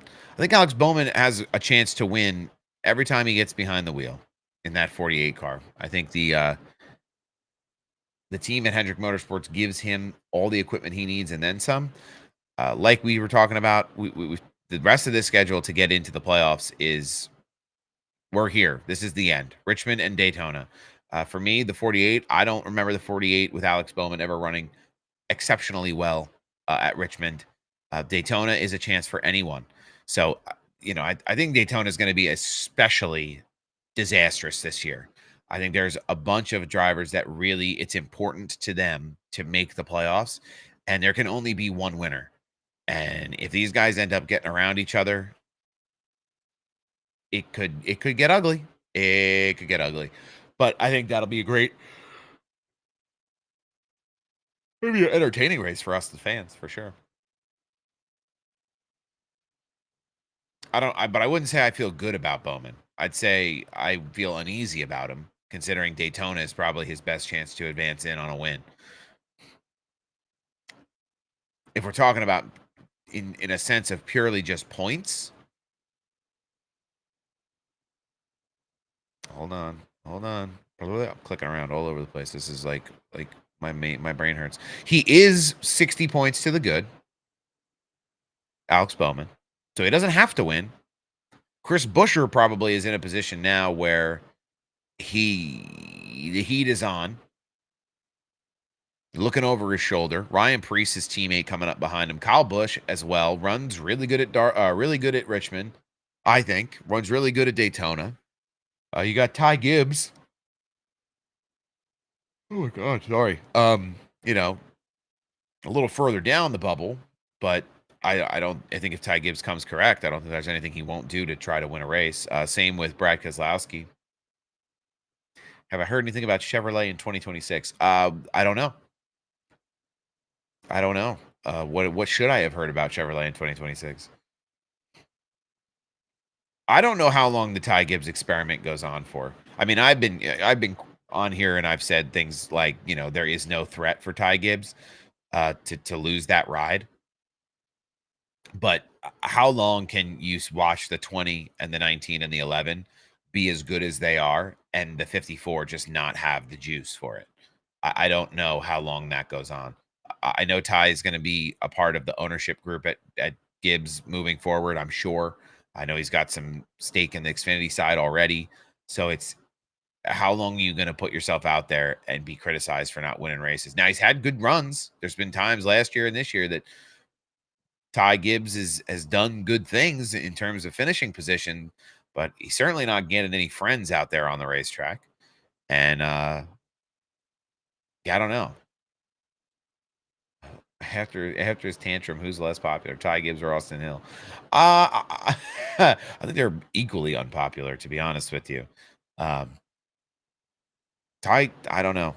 I have strong thoughts about it. I think there's a different mentality when it's the situation you're in, like what Ty Gibbs is in, versus another driver who's like a Josh Berry who finds himself in a cup ride. So different situations to be in with different results. Uh, if Austin doesn't improve next year, do you think we see someone different in the three? The 1 year extension stuff doesn't give me a lot of optimism that Austin Dillon will continue to race that car into the future. The 1 year deal cycles are really feelers to see, year over year. That's not a contract you sign if you want to be built around at a franchise, at a team, as part of a franchise. You don't feel good about the long-term future if you're signing 1 year deals, in my opinion. Now, Austin Dillon is Pop's favorite boy over there at RCR. So, who knows how many more. I think the as long as the sponsorship continues, I think it's really up to Austin Dillon and Richard Childress to come to a decision and say, okay, time for you to move on to the management side. And Kyle Busch, I think he's going to retire in the next couple of years. I've been quoted. That's been used. I was part of a montage. That was cool. Somebody used my my clip as part of a montage talking about Kyle Busch. But I think that's coming to an end. I think you could see KBM come back. In my head, I'd like to see Kyle Busch Motorsports come back in the Truck Series. Uh, Kyle and Brexton run a full year together. That would be unreal. Unreal. That'd be so cool. Word on the street is Spire may be looking to move on from their truck program and get involved in Xfinity, which would make a lot of sense. So maybe there'll be an opportunity for that to happen. But the days of 462 starts without a win are over. Yeah. Michael Waltrip would never have lasted in today's NASCAR. He would not have. If you're not winning by the first 100 or 150-ish, you're cooked.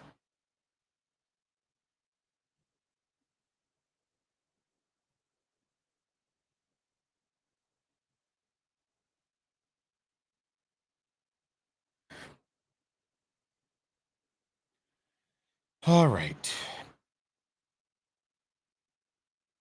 So Richmond is next week. Who do you think has the best shot at Richmond? That is my question to you, the chat. Daytona is a wild card race, Denver. Sorry, I can't see this chat box, so I have to look around it. Who do you have for Richmond? I have some terribly unpopular opinions about Ty Gibbs. I don't think they're too unpopular because people don't like Ty Gibbs. Kyle Busch. We got one Kyle Busch, two Denny Hamlins. Denny Hamlin loves Richmond. I still haven't forgiven him for jumping the restart on Martin Truex last year.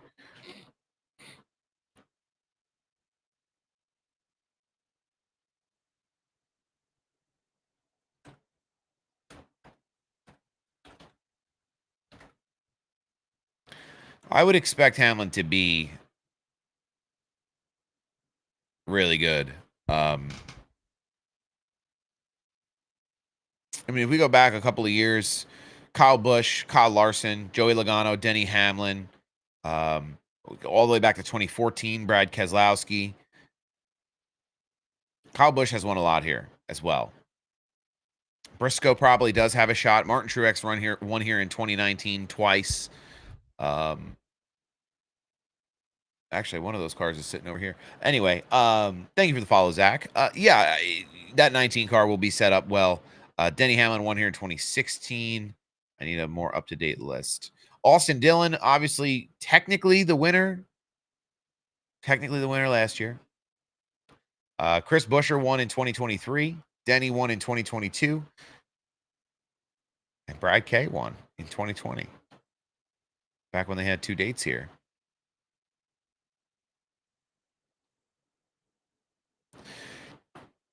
Oh, this is an old article.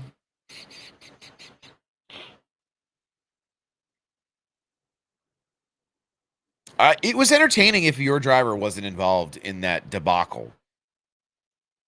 Personally, I think they should have DQ'd. They should have DQ'd Austin Dillon. My stance on like rules has changed pretty substantially. Yeah, I very much appreciate like the Cars Tour style of rulemaking, where if you're involved in an incident, you're done. You just go to the back. If it's on the first lap, it's on the fifth lap, it's on the last lap. If you're involved in something and you're wrecking people on purpose, you go to the back, and that's it. Does Larson win another race this year? Any other year, this would be a crazy question. I think he's going to be in the final four, competing for a championship. So I do think he's going to win another race this year. I think when they get him back and they get him comfortable doing things, in the playoff schedule, um, it'll be better. Josh Berry could have a good run at Richmond. He's been just super quiet since that Vegas win. But that's a Penske-backed car. And we talk about Penske. We know how Penske is with the way that they kind of set themselves up for race weekends and through seasons of the race season. They're not as worried right now.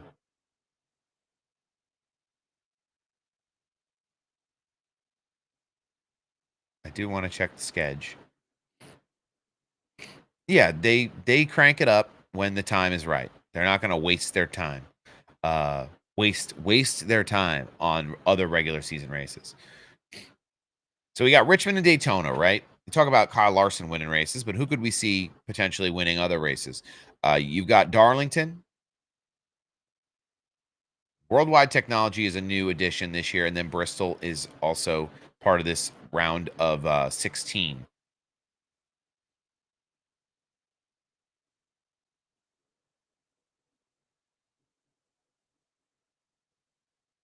Then you got New Hampshire, Kansas, and the Roval in the second round.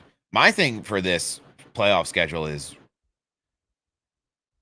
if SVG can make it through the first round, he'll win.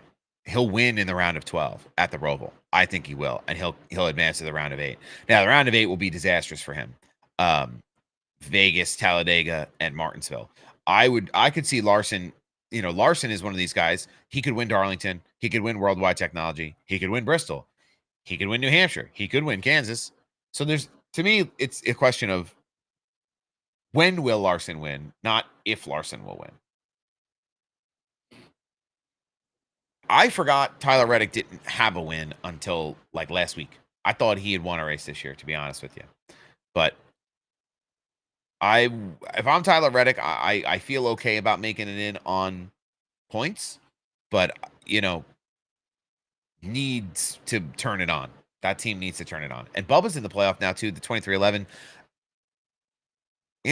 There's a lot of good energy in that building right now for playoff time. We'll see what happens. Any idea when the next year's schedule gets released? It probably won't be until super late this year. I would like for it to be released as soon as possible because I'd like to plan my life next year around some of those races. Bachelor party. We're doing a bachelor party for Sal at one of these races next year in the spring. So I don't know where I'm going because I don't have the schedule, and we don't have the schedule yet. So this round of 8 though is going to be silly, right? Vegas, Dega, Martinsville. Silly.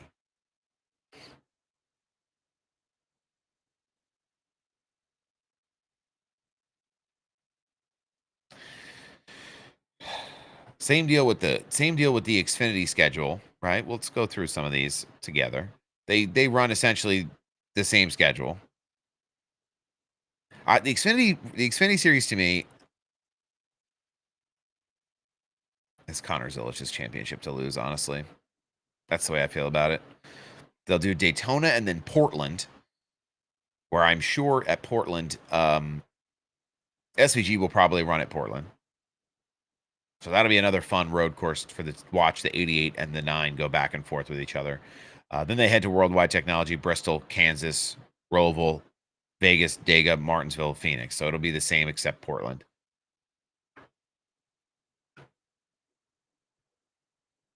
Unless Carson was pranking us, Rockingham's on the schedule for next year. I they're selling that track too, so I'm interested to see what happens there. I think I think that they should keep Rockingham to the Truck and Xfinity weekend for a couple of years. And then the Cup Series can go there in the future. But like there's like 9 races like within an hour of Charlotte. Like you have to branch out. You have to branch out and serve your community in other parts of the country. For me, I would imagine that he would SVG would run Portland for someone. That's a wasted opportunity there.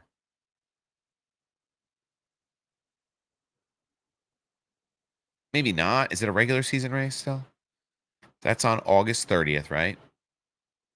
So let's see what's happening in the Cup Series on August 30th.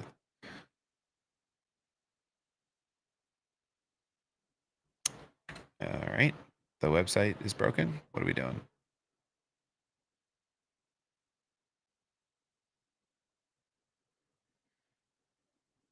And it was the near flip from Xfinity last weekend, a McDowell crash. Yeah, was a scary moment. Austin Hill getting into somebody there and getting into McDowell, and not a good deal at Watkins Glen.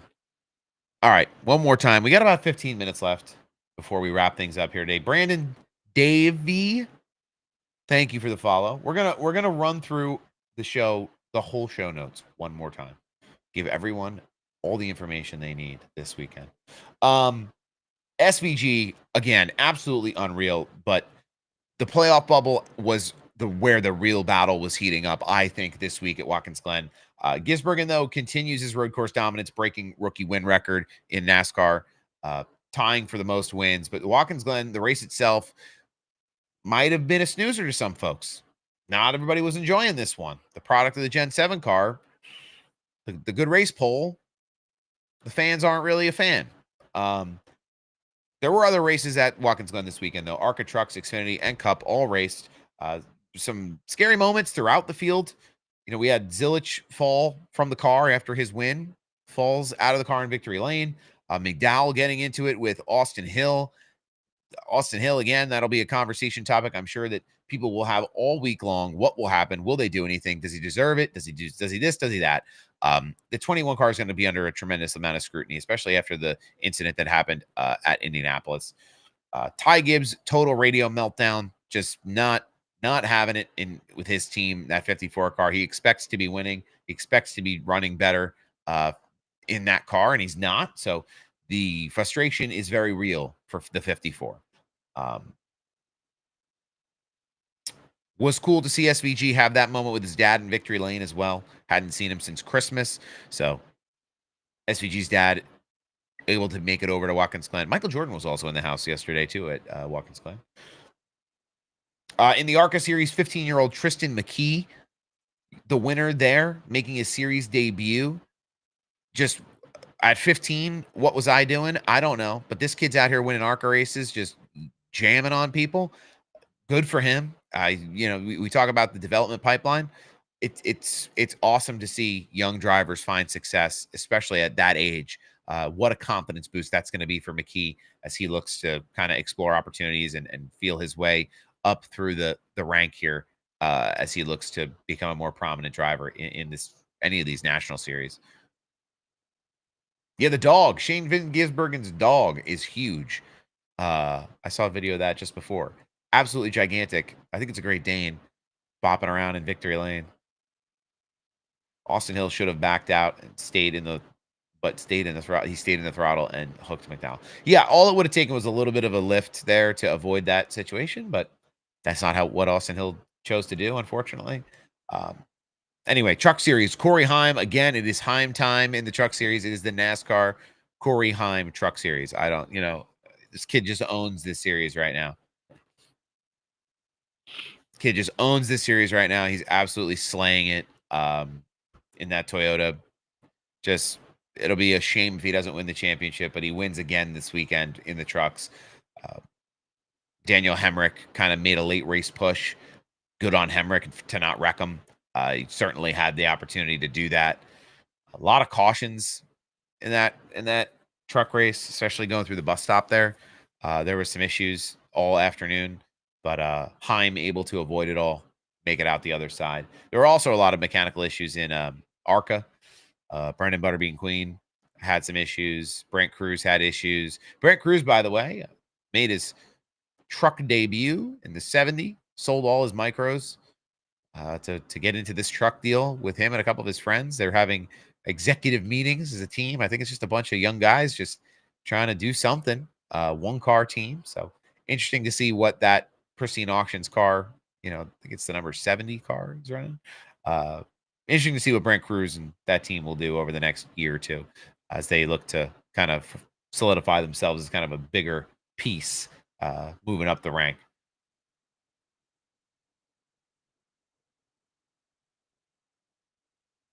Connor Zilich again, though, in the Xfinity Series, dominated the race, really cemented himself as, I think, a rookie of the year, the rookie of the year. Obviously has that incident with SVG, but has that incident with SVG. Not so different from the incident with Austin Hill, honestly. You race guys hard. Is it worth racing somebody hard? Now, Connor Zilich is racing for the lead. Austin Hill is not. But do you lift? Do you just lift and concede the position so you can live to fight another day? So I just, when guys wreck like that, it seems a little silly to me.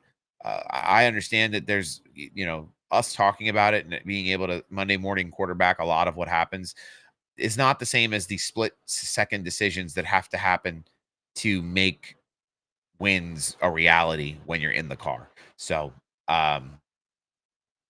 we'll see what happens with Zilich and with Austin Hill. And that wreck with Hill, though, took out so many cars. It was unreal. But we'll see what happens if there's anything with RCR in the 21 moving forward, especially after Austin Hill's suspension after Indianapolis.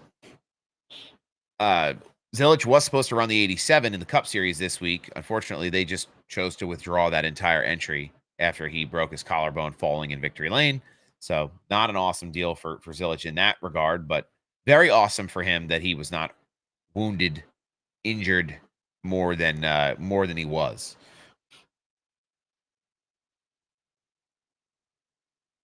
How many weeks do we think Zilich will be out is a question that people are going to ask, that I am asking you.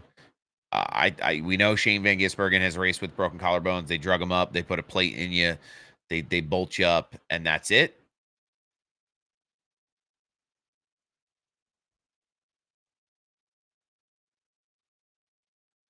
Yeah, that's a good point. Balicki got it pretty bad. Yes, during that McDowell wreck, trying to check up and avoid things, and Balicki got bounced around all day in that Xfinity car. Just unfortunate for him. He's pretty good at the road course stuff when he's getting good equipment, but why don't they just put someone else in the car? I think there's probably some sponsorship things that happen there and drivers that Red Bull would like to represent them on track. I don't think it's quite as simple as, hey, just go grab somebody, throw them in there. So they just pulled it back altogether. I don't know.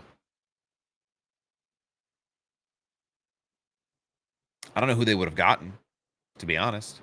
I mean, there's other Chevrolet drivers certainly that could have stepped up, but I feel like Red Bull is such a preeminent partner in that team that they have it seems like they have a very short list of drivers they want to work with right now, at least on the Cup side. So, there are other drivers that have conflict. Like I immediately thought of like Jesse Love.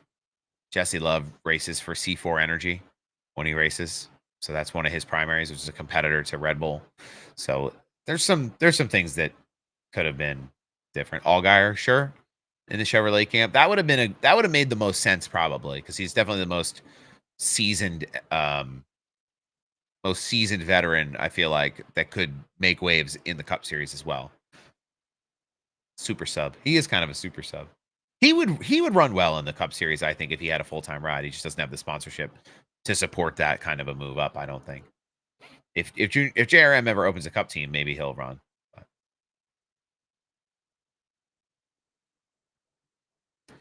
In the Cup Series, Ryan Blaney started from the pole. SVG took the lead. from Blaney. After Blaney dominates the first stage, wins the first stage. Once SVG was out in front, it really was just a matter of when he was going to drive back up through the field. He won this race by over 11 seconds over Christopher Bell. Christopher Bell, though, best in class for for the field. Him and Buscher had a good battle at the end there. Speaking of JRM, do we think Quapple will be back next year? I don't think Quapple will be back next year. The word on the street is that he will be in a Penske car. I don't know at what level. I heard that Penske was going to do something with Xfinity. I don't know anything about that, but I heard that he's moving manufacturers next year. So that is not confirmed by anybody. That's just what you hear and see out there online.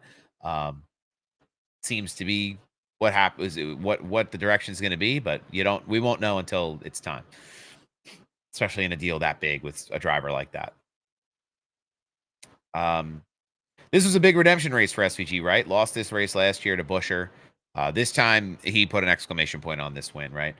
He tied Denny for the most wins this year, broke the rookie win record, which was Tony Stewart and Jimmy Johnson's back in 99 and 2002. And he's 4 for 4 on road courses this year. Could go 5 for 5 at the Roval. And we've talked about it a couple of times already. His dad is present for the first time since Christmas. His dad and his dog, his girlfriend, all in victory lane there. First win with a family member since moving to the United States, since his mom passed a couple of years ago. So an emotional Sunday afternoon for SVG, in addition to, being able to come away with the win. Ford needs a really good Xfinity program. Penske and RFK need to be there. I agree. I think that we talked about this. I talked about this a couple weeks ago. Oh, there's such a gap in driver pipeline in the Ford manufacturer side. When we talk about drivers coming up through the ranks, the Chevy pipeline is stuffed. The Toyota pipeline is stuffed. But the Ford pipeline is a little bit leaving something to be desired in a lot of ways. A lot of drivers end up leaving Chevrolet or leaving Toyota to move on to Ford-based backed teams. Maybe that's the strategy, is why should we have a pipeline when these other two teams have such, fantastic pipelines already? We'll just pick up the crumbs. It would be nice to see like a more predominant Ford-backed Xfinity team. So Penske has talked about it. I don't know if it's something that's happening. Haas is really the preeminent Ford Xfinity team, which, and again, I'm not saying not to slight Haas, because Sam Mayer and Sheldon Creed are two awesome drivers. But they've been through the gauntlet in terms of like manufacturers and opportunities and where they can go and what they can do. So it'll be interesting to see what the future holds for them.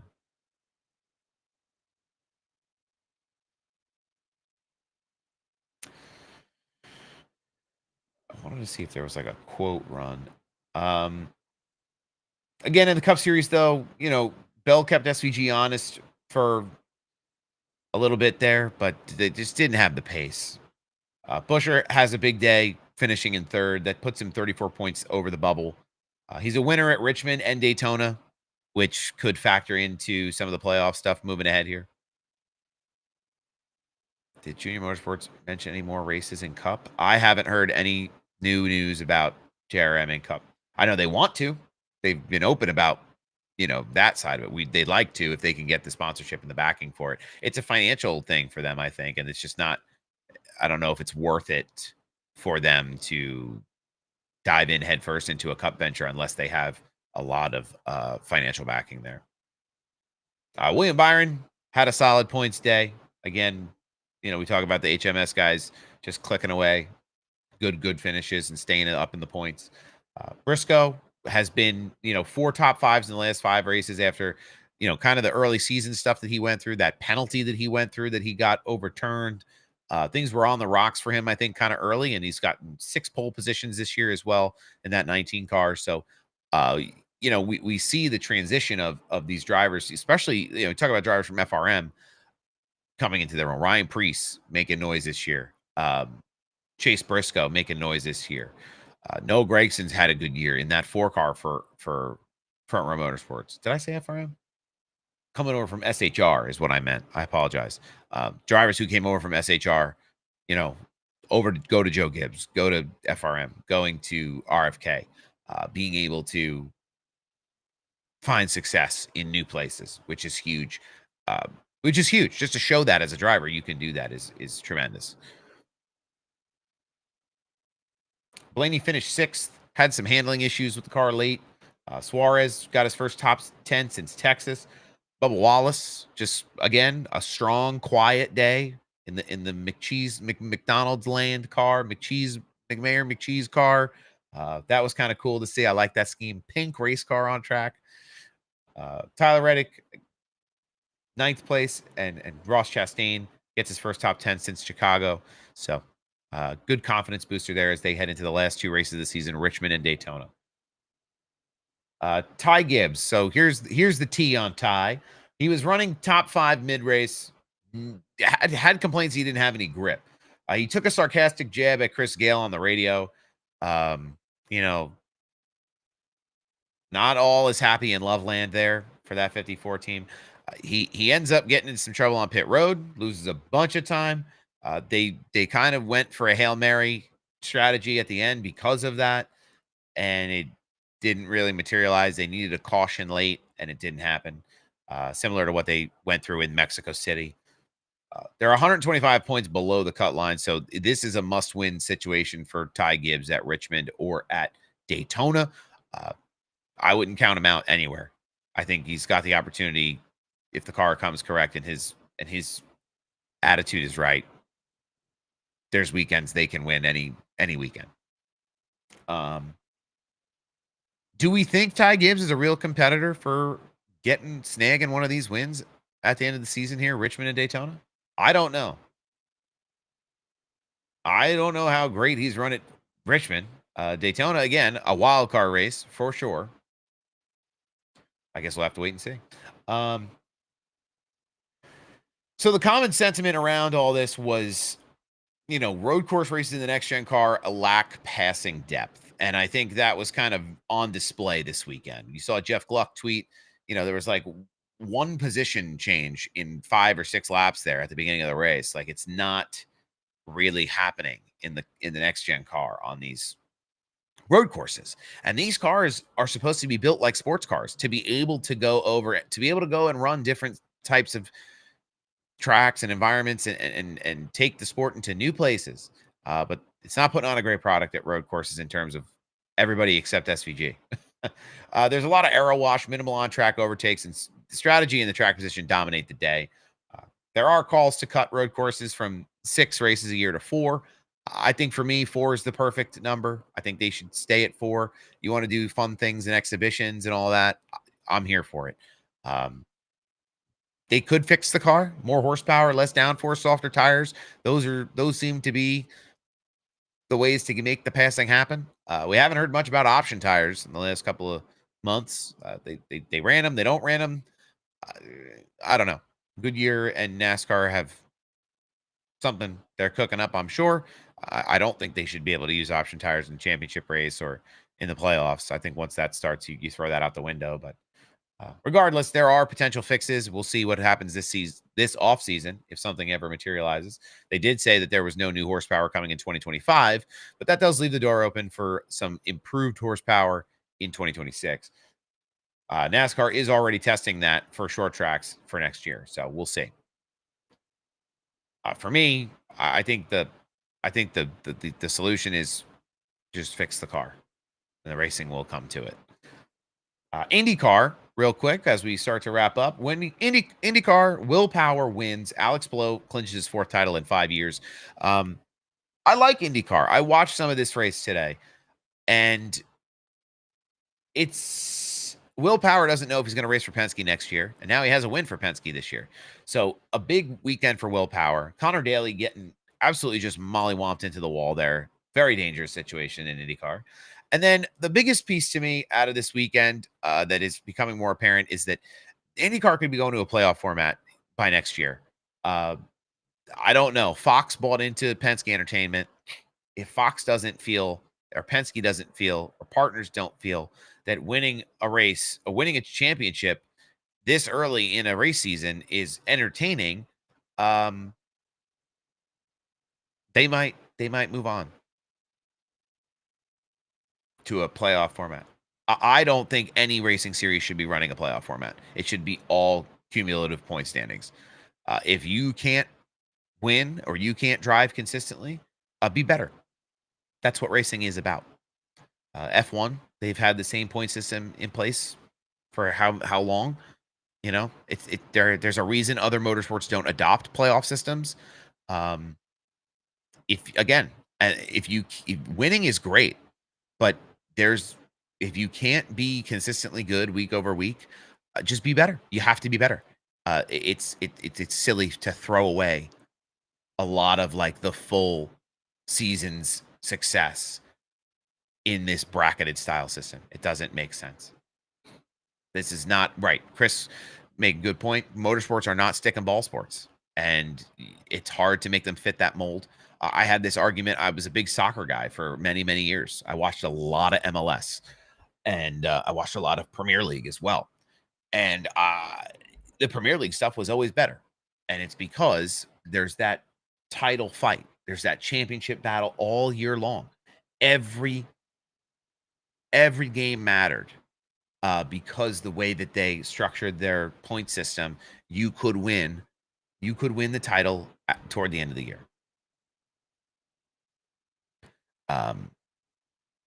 In MLS, they chose a playoff system instead, and it doesn't work as well.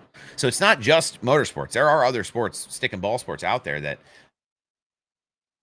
are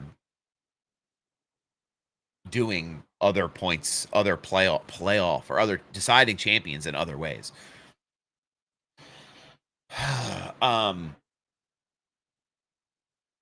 Now open the book of Sal. This man is preaching the gospel. Yeah, right? Just my 2 cents. NASCAR wants to keep fans. Might help if I didn't have to search 10 different networks to find the race.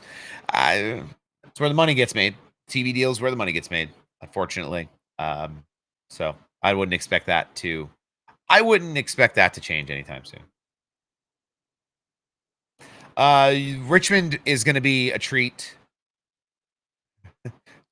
Salutations, 2311. Richmond's going to be a treat. You're going to see some guys with their elbows out here. It gives me like, when Blaney won Martinsville in the playoffs vibes. I think you're going to have somebody who really needs the win, get the win. Chris Buescher, I think, would probably feel a lot better about himself if he could win at Richmond this week. And I'm sure they're going to be busy in that RFK shop trying to make it happen. Ty Gibbs, also somebody who could win on any given Sunday, but just has struggled. Could make the rebound happen at Richmond as well.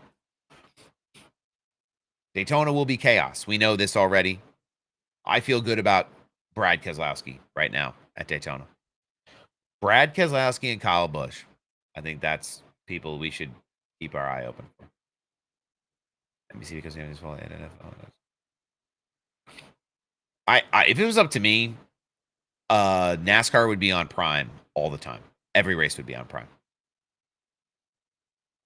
So I don't think anybody wants to take whatever Sal's broadcast advice is in terms of what the TV partner should be. Fox is obviously making a heel turn and getting invested more in IndyCar than any other series. Prime has been really great. I thought CW's been great for the Xfinity series. Fox does a good job with the truck series as well, to some degree. Some folks over there that are doing the Lord's work. Would you keep Suarez and Cup over other drivers? No, I would put Suarez in an Xfinity car, a competitive Xfinity car. I think he would be a Xfinity champion if he ran in competitive equipment in that series. That's not a slight on Daniel Suarez. I think Daniel Suarez is a great driver. I just don't think he's going to get the opportunity to run in high enough caliber equipment to really be successful in the cup at the cup level to win. If he wants to go out there and rip around, great. Cody Ware is. What do we,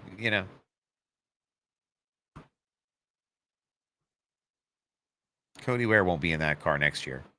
I don't think. That's a team that teams in lawsuits I can't think about. Let Fox have IndyCar, NFL, NBC keep NBA and NFL, and let Prime HBO Max have NASCAR. I think you're just gonna. It's tough because you're gonna lose a lot of the legacy fan because they're not gonna have Amazon Prime. I think you have to keep some of it on a cable network. That'll be the only thing that keeps them. Cody has a guaranteed ride with the new owner. Oh, does he? I don't know that. I know his brother's coming up through the rank too right now in late models. Carson Ware. A lot of Carsons, a lot of Austins. Goodness.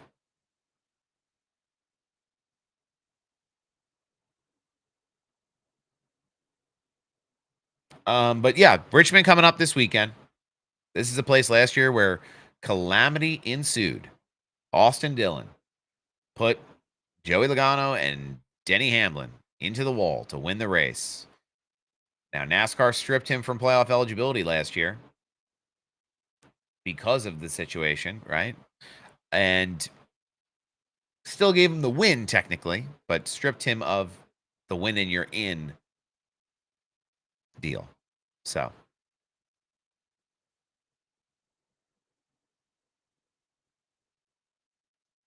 Gator, thanks for the follow. I appreciate it. There will be a modified race at Richmond as well. That'll be a lot of fun for those who are going to be in the area and going out to the track. Howard, thank you for the follow. Appreciate it. That'll be a great time for people in the area. I was really kind of on the fence about taking a shot down to Richmond, but I can't do the single day thing, and I don't have the time really to take off from work this week. They'll be doing modifieds. And Xfinity. Trucks are not. I don't believe trucks are there.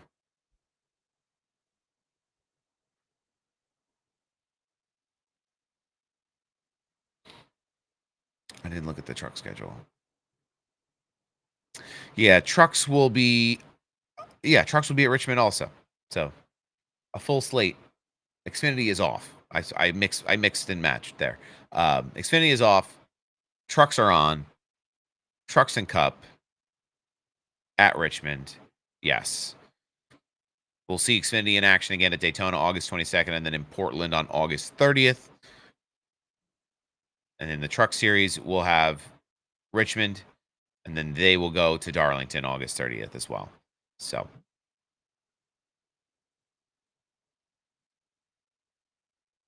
I hate when they mix the schedule up like that. It should all go to the same tracks. I don't know. It's confusing. My little pea brain can't handle it. Anyway. Yeah, it's a opportune time for him to be able to sit out and rehab that collarbone.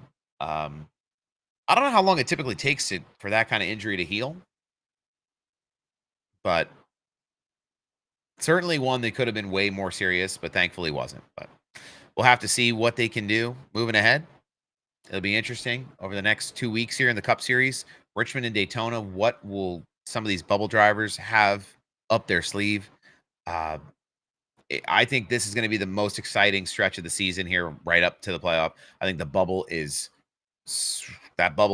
so tight this year, and it's only going to get tighter as time goes on. I look forward to like the playoff bubble like live graphic when they do the races.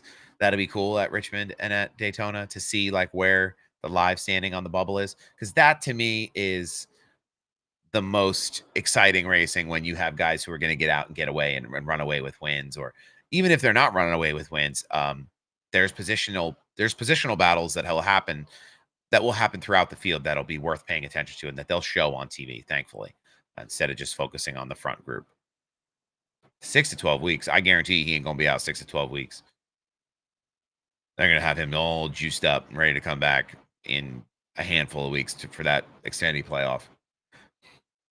But we'll see. That is probably going to wrap it up for Sal. He doesn't miss a race, really. Okay. All right. I'm talking about expedited healing process. That is as about as expedited as it gets. But that is going to wrap things up for me for the most part, unless anybody has any last-minute questions or topics they'd like to chop it up over. I thought it was a good weekend in general. Again, something to be desired in that Cup Series race. That's just the way these Gen 7 cars have been. Xfinity race, truck race, ARCA race. I was thoroughly entertained. I had a good time. Stanley, thank you for the follow. I appreciate that. 12 new followers today. Good on that on the TikTok side, as well as our friends over here at Above the Yellow Line, Facebook, YouTube, Twitter/X. Oh, why don't we do one more thing before we go? I've been wanting to do this.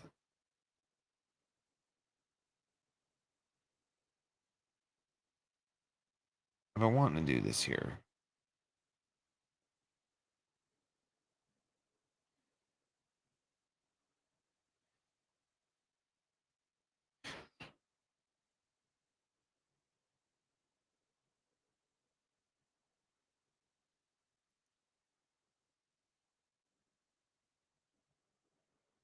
Okay.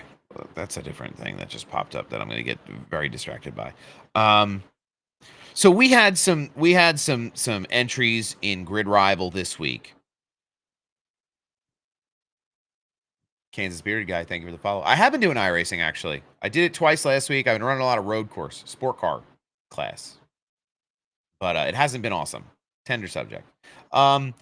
We had Shane Van Gisbergen better than 1.5, which lo and behold came true. But I also had Kyle Busch better than 10.5 in finishing position, which unfortunately he finished 22nd.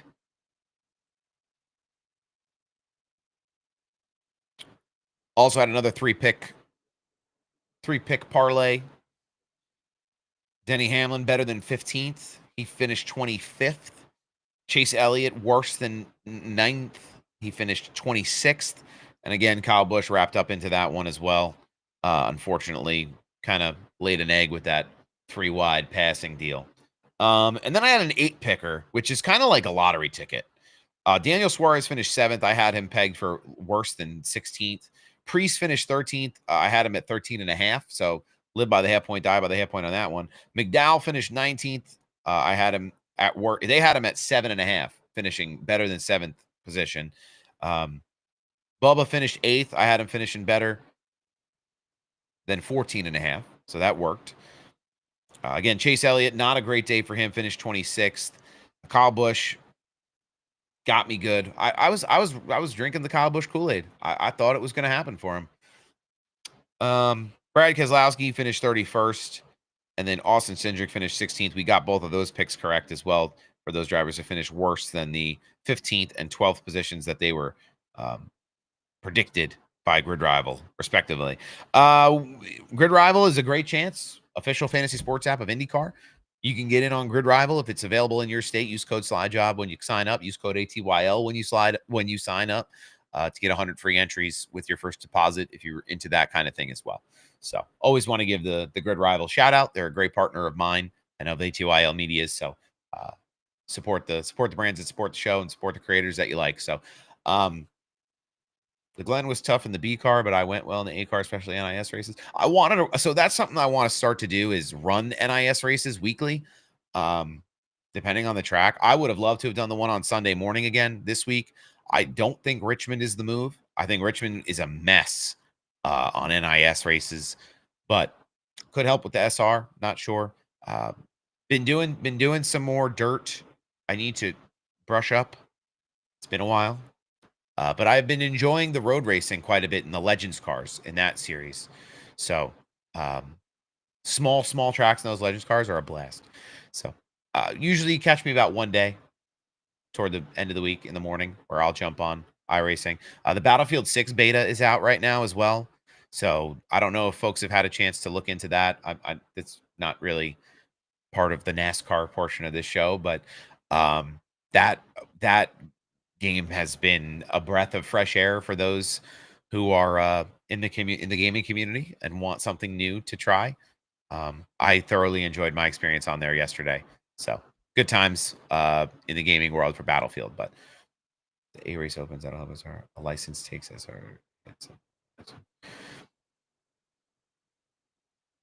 Yeah, I have a hard time with the A Open because I don't have any setups. So I get my doors blown off in the A Opens. So I run a lot of A fixed, like cup fixed. But anyway, we will see you this week. I'll have to check out the schedule for iRacing and see what looks good. But yeah, we'll move on. New week. Hope everybody has an excellent week. It's only Monday. All right, cool. I appreciate that. I will definitely hit you up and see what we can do because I suffer it with those fixed cars. Michigan and B cars. I like that too. I like that for Xfinity. That'll be fun. But yeah, we'll see if we got some time this week during the morning here to get on and spin a willies, do some roundy rounds. Appreciate everybody for tuning in. Ken, Bourbon and Burnouts, Stanley. We got Frankie. Who else? Who else is in here a lot? Chris. Chris is always in here. Chris, Gator, Adam, Denver. We even had MillerTech stop by early this morning. The MillerTech, by the way.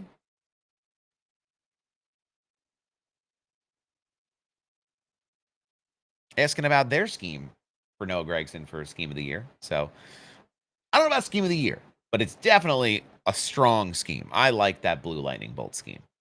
There's just so many new, weird and wild. It's tough to beat Cinnamon Toast Crunch. I'm not going to lie. Not going to lie. You know? But I appreciate everybody for tuning in. I appreciate all the gifts from Chris and Frankie and Paul.